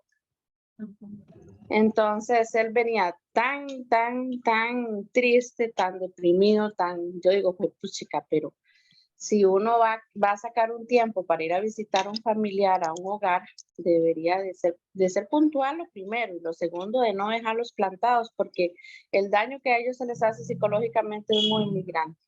Claro. Entonces son como, bueno, ese señor es como un consejito para los que tenemos adultos mayores y conocemos a alguien que esté en un hogar, para que si lo vayamos a visitar, obviamente, dejemos todo lo que tengamos que dejar para ir a visitarlos, para ir a verlos. Estamos en tiempos muy difíciles, la pandemia ha cambiado muchas cosas. Ahora, bueno, no era como antes que las familias llegaban y podían compartir con ellos, ahora son minutos. Yo tengo un tío que está en un hogar y son 20 minutos lo que me dejan irlo a ver, Claro. pero yo pienso que es mejor la calidad que la cantidad, ¿verdad? Sí. Y ese era mi inquietud. Muchísimas gracias, le agradezco mucho, muy interesante la plática. Yo soy cuidadora y sí, a veces me siento quemaditita, porque no deja de ser a veces para uno como persona involucrarse con los adultos mayores, obviamente. Definitivamente. No, más bien muchísimas gracias por el comentario tuyo. Bueno, varias cositas. Lo que son los hogares de cuidado, ¿verdad? A nivel de lo que es la seguridad social, entonces se regula por el CONAPAM, que es el Consejo Nacional de la Persona Adulta Mayor, ¿verdad? Entonces ahí es donde se ve dentro de lo que son las posibilidades de listados, ¿verdad? De instituciones que son a veces, digamos, que son subvencionadas por el Estado, instituciones que pueden ser digamos, mixtas, o sea, que la familia dé cierto rubro de dinero, ¿verdad? Y el Estado subvenciona otra parte, ¿verdad? O inclusive las que son evidentemente completamente privadas, ¿verdad? Entonces, digamos, ahí hay como cierto nivel de regulación. Con respecto a lo que vos decías de la problemática con tu hermano, evidentemente eso nunca va a ser algo fácil, ¿verdad? Pero sí, trabajo social lo que termina siendo es como un ente, ¿verdad? Regulador para la toma de decisiones. Como les decía anteriormente, tenemos también personas que piensan que el trabajo social viene como de forma muy disruptiva, ¿verdad? Y que entonces de pronto a otro solamente toma decisiones rápidas y entonces hay personas que tienen temor de trabajo social, ¿verdad? Y dice, no, es que ya llega a trabajo social y entonces puede hacer cambios, ¿verdad? Entonces, no, evidentemente la maquinaria está hecha para que no se lesionen los derechos, ¿verdad? De las personas implicadas. Entonces, obviamente tiene su proceso de estudio y demás, de las circunstancias, de las redes de apoyo, ¿verdad? Lo que sí podrías hacer, si consideras que va muy lento el proceso de intervención por parte del trabajo social, es aproximarse a lo que es el área de salud, ¿verdad? Hacer la consulta, inclusive cada área de salud tiene lo que es, ¿cómo es que se llama? Ya en sí, el ente garante, ¿verdad? Que termina siendo Contraloría de Servicios, ¿verdad? Y entonces vos podés hacer la consulta en Contraloría de Servicios para ver cómo es que va el caso, ¿verdad? De tu familiar, ¿verdad? En lo que es la intervención de trabajo social. Y evidentemente si es algo que es una acción muy a lo interno de la familia y muy a lo interno tuya, ¿verdad? Sobre lo que es extender la denuncia o no. Y obviamente si a una persona está en situación de riesgo, ¿verdad? Siempre a nivel de autoridades lo que se extiende es esa recomendación sobre denuncia, ¿verdad? ¿Por qué? Porque entonces la persona puede verse violentada en sus derechos, en su integridad física, y evidentemente está en una situación de riesgo, entonces se recomienda lo que es la denuncia, pero como posiblemente por eso es que los compañeros de trabajo social te han dicho eso sobre extender la denuncia, pero nuevamente es algo que es muy personal de parte tuya por el hecho de que evidentemente, ¿verdad? Hay implicaciones familiares, es tu hermano, no es una decisión que sea fácil, ¿verdad? Lo que sí es que, y eso es algo que todos tal vez deberíamos de manejar, es el hecho de que uno quisiera, ¿verdad? Uno quisiera cambiar las acciones de las otras personas, pero uno no puede, ¿verdad? Uno solamente tiene injerencia en lo que uno hace, ¿verdad? Y cada quien toma las decisiones sobre el actuar de cada quien, ¿verdad? Entonces, obviamente uno quisiera que las otras personas actúen de la misma forma que uno, que sean responsables en ciertas formas y demás, ¿verdad? Pero eso desgraciadamente no es así, ¿verdad? Entonces, sí, son tomas de decisiones muy difíciles, ¿verdad? Pero nuevamente, eso ya viene muy a lo interno, muy a lo personal de vos misma, de tu familia, cómo es que se acopla todo este proceso, pero obviamente si tienen las entidades públicas, se tiene lo que es el Poder Judicial, inclusive una denuncia vos la podés poner también en el OIJ directamente y la denuncia hasta pueden ser denuncias anónimas, ¿verdad? O sea, entonces hice lo que es a nivel de este trabajo interinstitucional, ¿verdad? Entonces vos podés relegarte a diferentes tipos de servicios públicos, pero ya nuevamente dentro de establecer qué es lo que vos querés hacer, cómo es que se acopla la necesidad de tu familia y demás, porque eso sí, ninguno de nosotros, ¿verdad? Como personal de salud, te puede decir específicamente qué es lo que tenés que hacer o no, ¿verdad? Eso sí ya es una decisión muy a lo interno de ustedes. Hay otra persona, Beatriz, que tiene la mano levantada. Hola, saludos a todos. Bueno, Gracias por la oportunidad y bueno, siempre provechosas, ¿verdad? Estas charlas. Vieras que yo soy cuidadora, bueno, y además, cuidé hasta el final a mi papá. Una de las cosas que siempre dije con mis hermanos, que fue un privilegio cuidarlo a él, porque dentro del vínculo familiar, ya los adultos mayores, ¿verdad? Son una carga, o en algunos hogares se viven como una carga, entonces yo siempre quise, mi posición siempre fue, no es una carga, fue un privilegio para mí brindarle el apoyo hasta el final, pero igual fui cuidadora, hasta hace unos meses que murió, bueno, he cuidado a varios adultos mayores, soy de Poás, y viví una situación con respecto a lo que comentaba la compañera anterior, la claro. participante anterior sobre el caso de trabajo social. Yo cuidaba a una adulta mayor, se cayó, yo sospechaba de una fractura en el brazo, con moretes, bueno, todo, y la familia no quería llevarla al hospital. Simple y sencillamente no quería, por el proceso, porque estaba en pandemia, porque aquí, porque allá. Yo simplemente fui como cuidadora y denuncié el caso de trabajo social, sinceramente, lo hice. Y expuse las circunstancias. Por ejemplo, aquí digamos, yo que he trabajado con otros adultos mayores, se visualiza mucho que la función de cuidadora es básicamente de mujer. Entonces, el hijo se desentiende de la función de cuidadora, ¿verdad? Como una posición como de género, ¿verdad? Entonces, las mujeres estaban ahí esclavizadas y los hombres, o sea, pagaban si había que pagar algo ahí, cuando ella estaba ya muy grave la llevaban al doctor y pagaban ahí una parte, pero la función de cuidador se asignaba básicamente a la mujer. Entonces, bueno, cuando yo hablé con la trabajadora social, ¿verdad? Yo estaba muy brava, yo sentí que a ella le negaron el derecho de recibir atención médica, hice una denuncia, bueno, obviamente uno de los hijos me dijo que me fuera, me quitó del trabajo, ¿verdad? Lo cual no me importó, ¿verdad? Porque igual siempre sentí que, bueno, cumplí mi función, mi responsabilidad, pero sin embargo, sí, igual que la compañera anterior, digo, la función de trabajo social fue tibia e ineficiente. Después de yo explicarle todo el caso, un mes y medio después no había convocado a los hijos Los reunió casi 2 meses después y ellos dijeron, ya, yo trabajo, ya, y no sé cuánto. Entonces la señora exigió varias cosas, ¿verdad? Como el uso del baño, el mejoramiento de la entrada a la casa, y no se dio seguimiento al caso. Ella, la trabajadora social los reunió y ahí quedó el tema. Y sí pienso, sinceramente, dos asuntos quiero tomar en cuenta. La situación de género, Ajá. porque si ahora hay igualdad de género, debería de fomentarse que la cuidadora no tiene que básicamente ser mujer, es que es la Claro. hija la que tiene que cuidar. ¿Por qué? Porque el hombre trabaja. No, el hombre también está los fines de semana y el hombre también en algún momento en las noches. Claro. Y en algún día libre, o sea, porque, bueno, ese aspecto de género. Y la segunda, del asunto de trabajo social y del asunto de las leyes, que son hasta cierto punto tibias. Y el otro aspecto al cual yo quiero y que yo quisiera de verdad expresar, por lo menos desahogarme, digamos, Claro, ahora, ajá, muchas gracias, el uso de las redes sociales.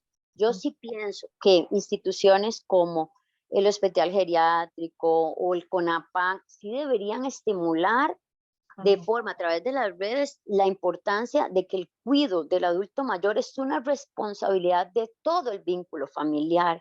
claro.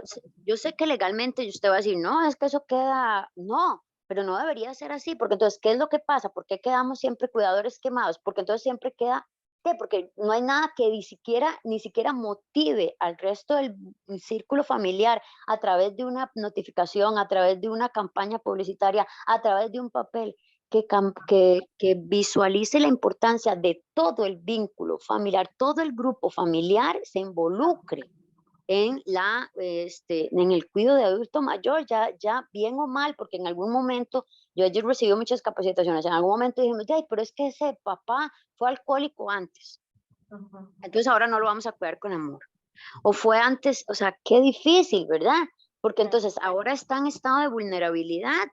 claro. Ahora está en estado de vulnerabilidad, nuestra responsabilidad equitativamente como hijos, porque siempre va a pasar lo mismo, siempre. Vea, yo he cuidado a montones de adultos mayores, he conocido montones de historias, siempre se le asigna el cuidado inconscientemente a una o dos personas. Sí, de Entonces, acuerdo. ¿qué se podrá hacer? ¿Qué campaña podremos iniciar a través de los EBAIS, a través de que el cuidado debería ser, aunque no sea legalmente, algo que nos respalde, un compromiso de todo el grupo familiar, no es solo un hijo, de todos los hijos? Mentiras que el papá siempre, ay, quiso a uno y no a otro. Sí, pero Claro, sea como sea, es mi papá, es mi claro. mamá. Entonces yo pienso que las redes sociales se podrían utilizar mucho para eso. Y con respecto a eso, sí, desgraciadamente es como usted decía antes, ¿verdad? Que entonces se maneja con mucho cuidado y todo el asunto. Y a veces pareciera que la posición de trabajo social es tibia, Sí, es tibia, ¿verdad? claro. Y ineficiente. Digamos, en mi caso, ella los reunió y la señora murió sola. La señora murió sola. Gracias a Dios, vea, sinceramente, yo me desvinculé porque me estaba afectando emocionalmente. Yo me desvinculé y yo dije, ¿cómo puede ser? O sea, ni siquiera trabajo social tuvo la verdad, la fuerza para decirle, no, señores, no se puede responsabilizar a una sola, porque era una hija, y Claro. los otros hijos decían, de ahí es que ella es la con la que más se lleva. Obviamente, siempre va a haber un hijo con el que usted más se adapte, con el que más tenga empatía. Ah, bueno, es con ella la que se lleva. Entonces, ella, la señora, al último día de su vida, murió cuidada ahí con otra señora que pasó, porque no había ninguno de sus hijos que la cuidara. Claro. Entonces, sí, yo pienso que igual la posición, qué pena lo que voy a decir, pero sí siento que es tibia en este momento. Y a veces se ha dicho también en posición de otras personas en vulnerabilidad, como niños, que es la misma queja contra el PANI, ¿verdad? Que a veces trabajo social es tibio, pero a Ujú. veces pienso que en este otro grupo vulnerable, que son los adultos mayores, pareciera también que sí. Claro. Disculpe más bien, ¿verdad? Que me desahogue, pero fue No, una para situación nada, bien porque difícil. es súper, súper válido lo que estás diciendo y más bien, o sea, con respecto a esto, bueno, obviamente las instituciones públicas, ¿verdad? Están muy distantes de ser perfectas, evidentemente, ¿verdad? Pero ustedes mismos como usuarios, ¿verdad? Son los que ejercen también un cambio, ¿verdad? Desgraciadamente hay poblaciones vulnerables que obviamente nosotros lo vivimos desde la parte de psiquiatría, ¿verdad? Los enfermos de las personas que tienen trastornos a nivel mental, ¿verdad? Tenemos un presupuesto muy bajo, muy limitado dentro de la misma caja. Las personas adultas mayores tienen un presupuesto muy limitado también. Hay diferentes áreas de salud que también tienen presupuestos limitados, inclusive a nivel regional, no vemos que es lo mismo que se ve a nivel central, ¿verdad? Que ahí es donde viene la parte, como nosotros, lo que les había dicho anteriormente, cada área de salud tiene su ente rector con respecto a lo que es la parte de Contraloría de Servicios, ¿verdad? Y entonces es como la misma premisa de lo que es la institución privada, ¿verdad? El cliente al final de cuentas siempre tiene la razón. Entonces, ustedes necesitan también ayudarnos a nosotros a mejorar, ¿verdad? Entonces, si al final de cuentas no se extienden quejas, si no se hacen, si no se movilizan, desgraciadamente las personas costarricenses somos, ¿verdad? Un poco más delicados, no nos gusta denunciar, no nos gusta extender quejas, ¿verdad? Terminamos conformándonos un poco con respecto a lo que nos están dando, bueno, pero son importantes, ¿verdad? Son importantes para generar cambios. Y estos cambios entonces se va a visualizar inclusive si la resolución por trabajo social en las diferentes áreas de salud, que si no es la adecuada, entonces se ponen diferentes tipos de denuncias para poder hacer que la institución crezca de forma positiva, ¿verdad? Y entonces ver cómo es que se refuerzan diferentes tipos de necesidades, porque para reforzar las necesidades hay que visualizarlas. Si no se visualizan a nivel del área de salud, ¿verdad? Y los servicios no son tan utilizados, entonces evidentemente el presupuesto va a ser destinado para otro tipo de servicios, ¿verdad? Pero, ¿qué es lo que yo les decía anteriormente? Hay muchas personas que trabajo social no lo utilizan, ¿verdad? Tanto o no, ya es cuando llegan a las últimas consecuencias y deberíamos de visualizarlo más como un servicio que termina siendo un garante también y que también termina siendo preventivo, ¿verdad? Desgraciadamente ahorita lo que se utiliza es más como paliativo, ¿verdad? Entonces, sí, obviamente a nivel de institución, ustedes nos pueden ayudar a generar ese cambio, ¿verdad? De aproximándose a la institución, evidenciando las fallas, ¿verdad? Para ver cómo es que se destinan más los servicios, cómo es que esa profesional o esos profesionales específicos, cómo puede hacer un adelanto en cada caso específico y demás, ¿verdad? Y evidentemente hacer un aproximamiento que sea adecuado. Y con respecto a lo otro que estabas aproximándote con respecto al género, eso es algo muy claro, ¿verdad? Eso es real. ¿Por qué? Porque desgraciadamente nosotros vivimos en una sociedad en donde ya solo por el hecho de que hayas nacido hombre, hayas nacido mujer, ¿verdad? Ya hay cierta visualización de los roles, ¿verdad? Preestablecidos. Y entonces, ¿y eso a qué es lo que se llama eso? Eso lo que se llama es el trabajo reproductivo, ¿verdad? O sea, la función reproductiva. Por eso es que yo hablaba anteriormente del hecho de que ustedes tienen un trabajo y es un trabajo muy arduo. Lo que pasa es que es un trabajo no remunerado. Y entonces estas funciones de cuidado clásicamente han sido delegadas con las mujeres, ¿verdad? Y entonces ahí es donde viene también esta necesidad de nosotros empezar a despojarnos nosotras como mujeres, ¿verdad? Sobre este tipo de esquemas e impuestos, ¿verdad? A nivel social. ¿Cómo es que se puede hacer eso? Bueno, eso empieza desde la educación en la escuela, en casa, ¿verdad? En donde solamente porque es un chico o es una chica que ya tenga diferentes tipos de tratos o diferentes tipos de trabajos, bueno, no, al final de cuentas no nos determina, ¿verdad? Nuestro sexo no nos determina. Igual como no nos determina dentro de lo que son nuestras responsabilidades, donde sí está tipificado a nivel legal las responsabilidades con respecto a los hijos mayores de edad en el cuidado de adultos mayores en estado de o situaciones de vulnerabilidad o discapacidad, ¿verdad? Entonces, ¿qué es lo importante en esto? Como les había dicho anteriormente, movilizar lo que es esa necesidad de apoyo, ¿verdad? Cambiar entonces de que el hermano entonces trabaja y puede en las noches. Bueno, una noche lléveselo para la casa, ¿verdad? Al adulto mayor y entonces duerme con él. Y entonces, o se moviliza en el hospital un día que tengan, bueno, entonces es que hoy yo saco vacaciones, tengo 3 días de vacaciones, bueno, entonces esté con él un ratito, ¿verdad? No pasa nada, no es un crimen, no es un pecado decirle al papá que trabaja, ¿verdad? ¿Por qué? Porque entonces también muchas personas, ustedes mismas, ¿verdad? También y nosotros lo podemos ver aquí, las personas que están conectadas, ¿verdad? Mayoritariamente somos mujeres, ¿verdad? Entonces, ¿qué es esto? Es importante también visualizar y repartir lo que es la responsabilidad. ¿Por qué? Porque entonces también, y eso más allá de también lo que es el cuidado de adultos mayores, y también obviamente van a tener también, entonces, ¿quién asigna, verdad, el cuidado de las personas menores de edad? ¿Quién asigna el cuidado de los enfermos, verdad? Y entonces son estos roles que se nos empiezan a imponer y entonces nosotras mismas adoptamos, ¿verdad?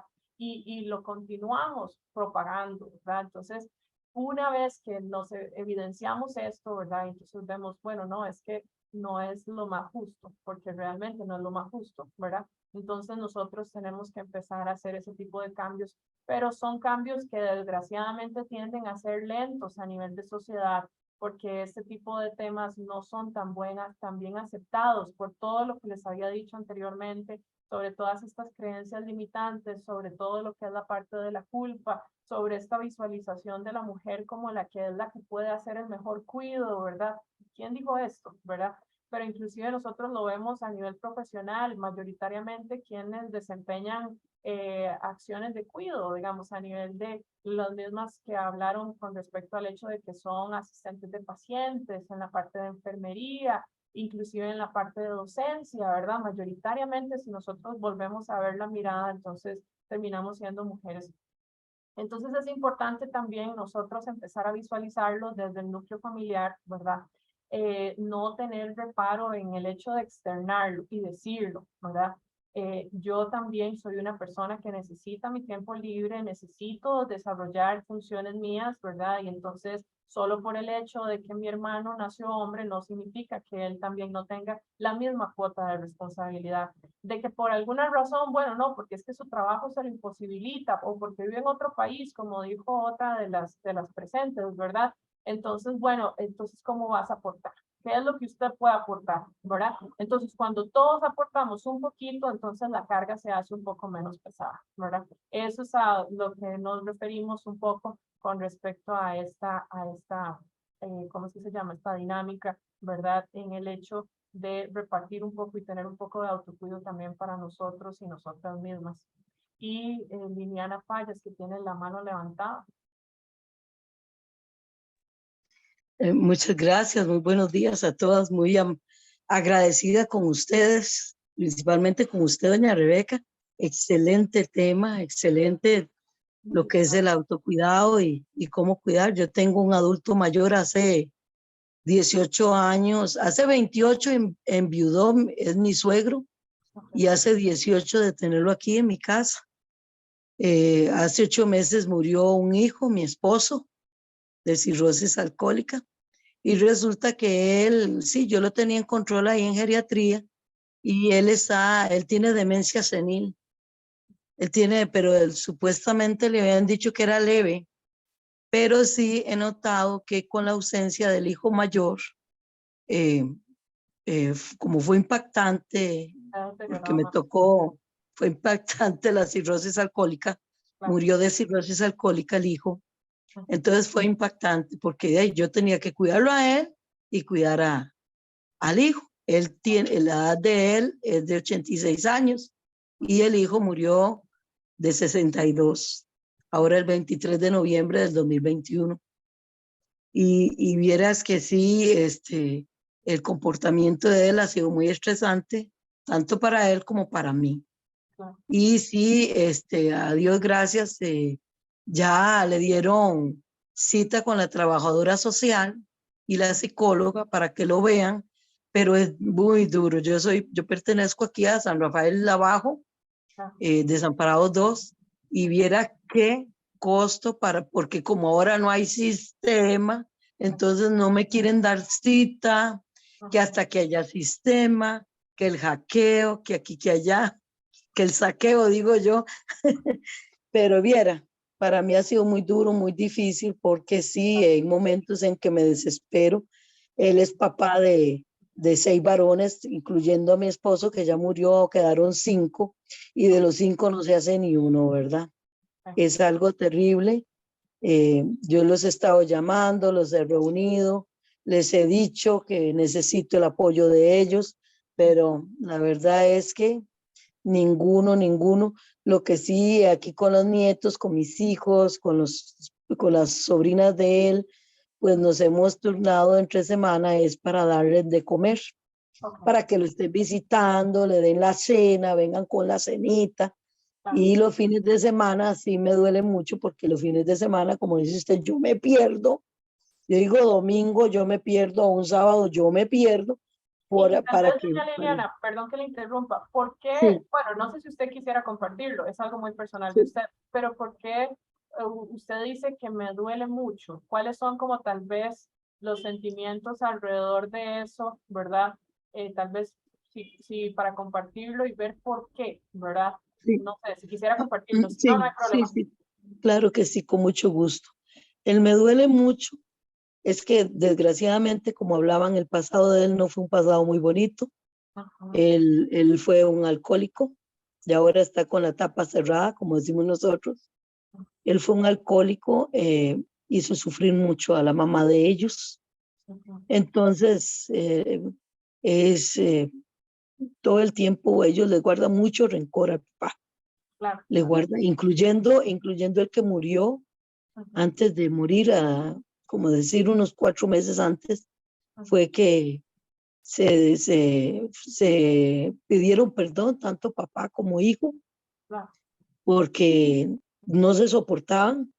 Desgraciadamente eso que se vomitan uno al otro, y igual los hijos, solo el menor sí, yo veo que el menor sí viene, lo visita, pero eso él a la doctora le dijo que él se sentía muy solo, que los hijos no lo visitaban, que los hijos no lo sacaban, y de verdad, los hijos, ¿por qué? Porque él es una persona analfabeta prácticamente, vulgar, malcriado, machista, que yo he tenido que controlarlo mucho con ese aspecto, porque cuando yo hace 18 años, yo le dije, no señor, aquí cero machismo, porque ni mi esposo, que es un alcohólico, hijo, es tan machista como él. Exige, creen que pueden venir y hacer y deshacer en la casa.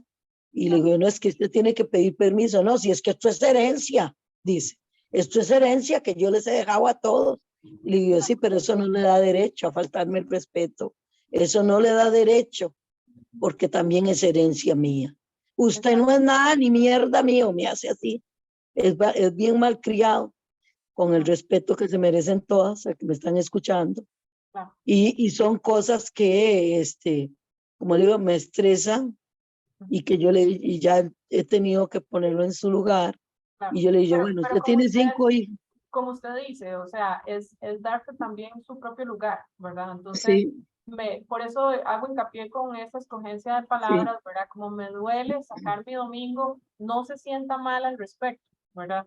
Porque el hecho de tener un tiempo libre para usted no significa que usted no esté haciendo una labor de cuidado que sea muy valiosa, sino más bien es que usted está optimizando, ¿verdad? Para los momentos cuando usted vuelva otra vez, ¿verdad? A tener tiempo con él, evidentemente. Es que yo le digo, sí, yo le digo a mi suegro que yo lo trato a él como me gustaría que trataran a mi papá, porque igual mi papá quedó viudo hace 11 años.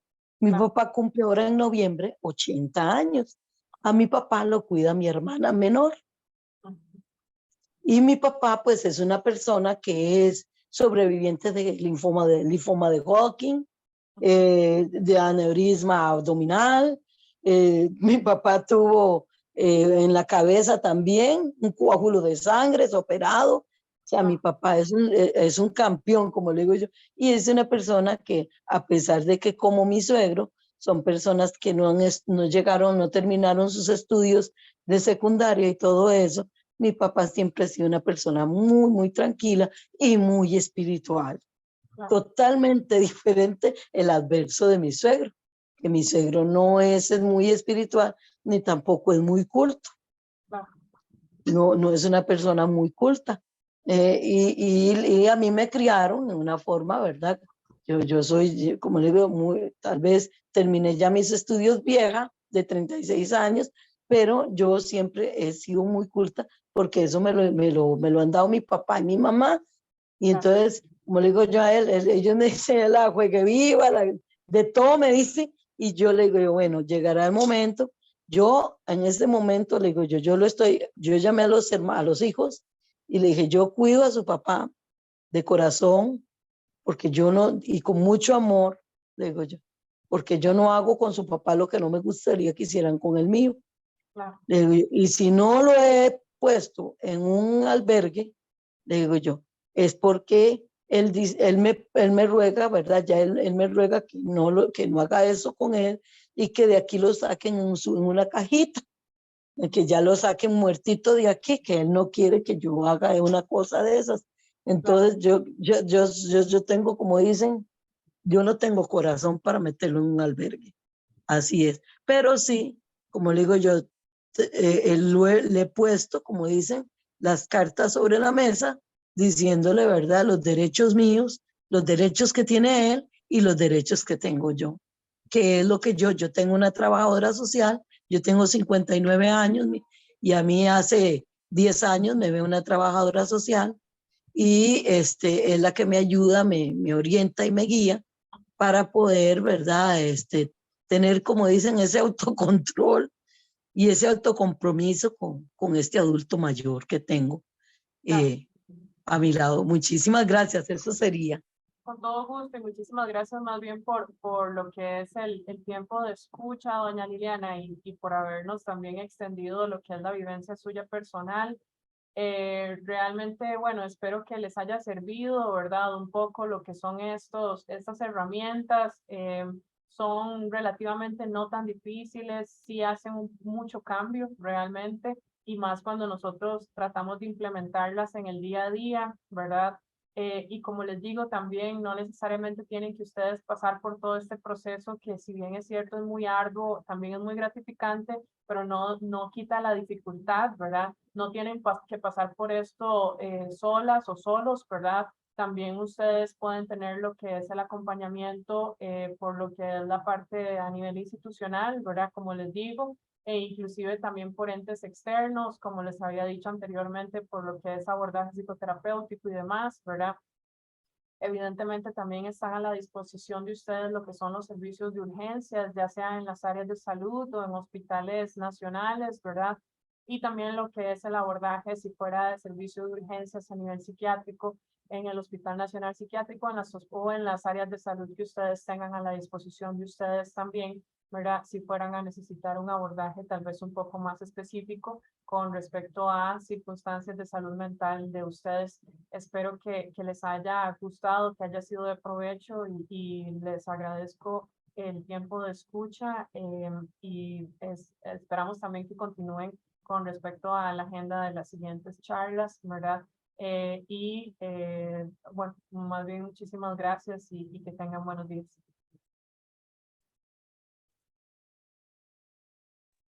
Gracias a usted.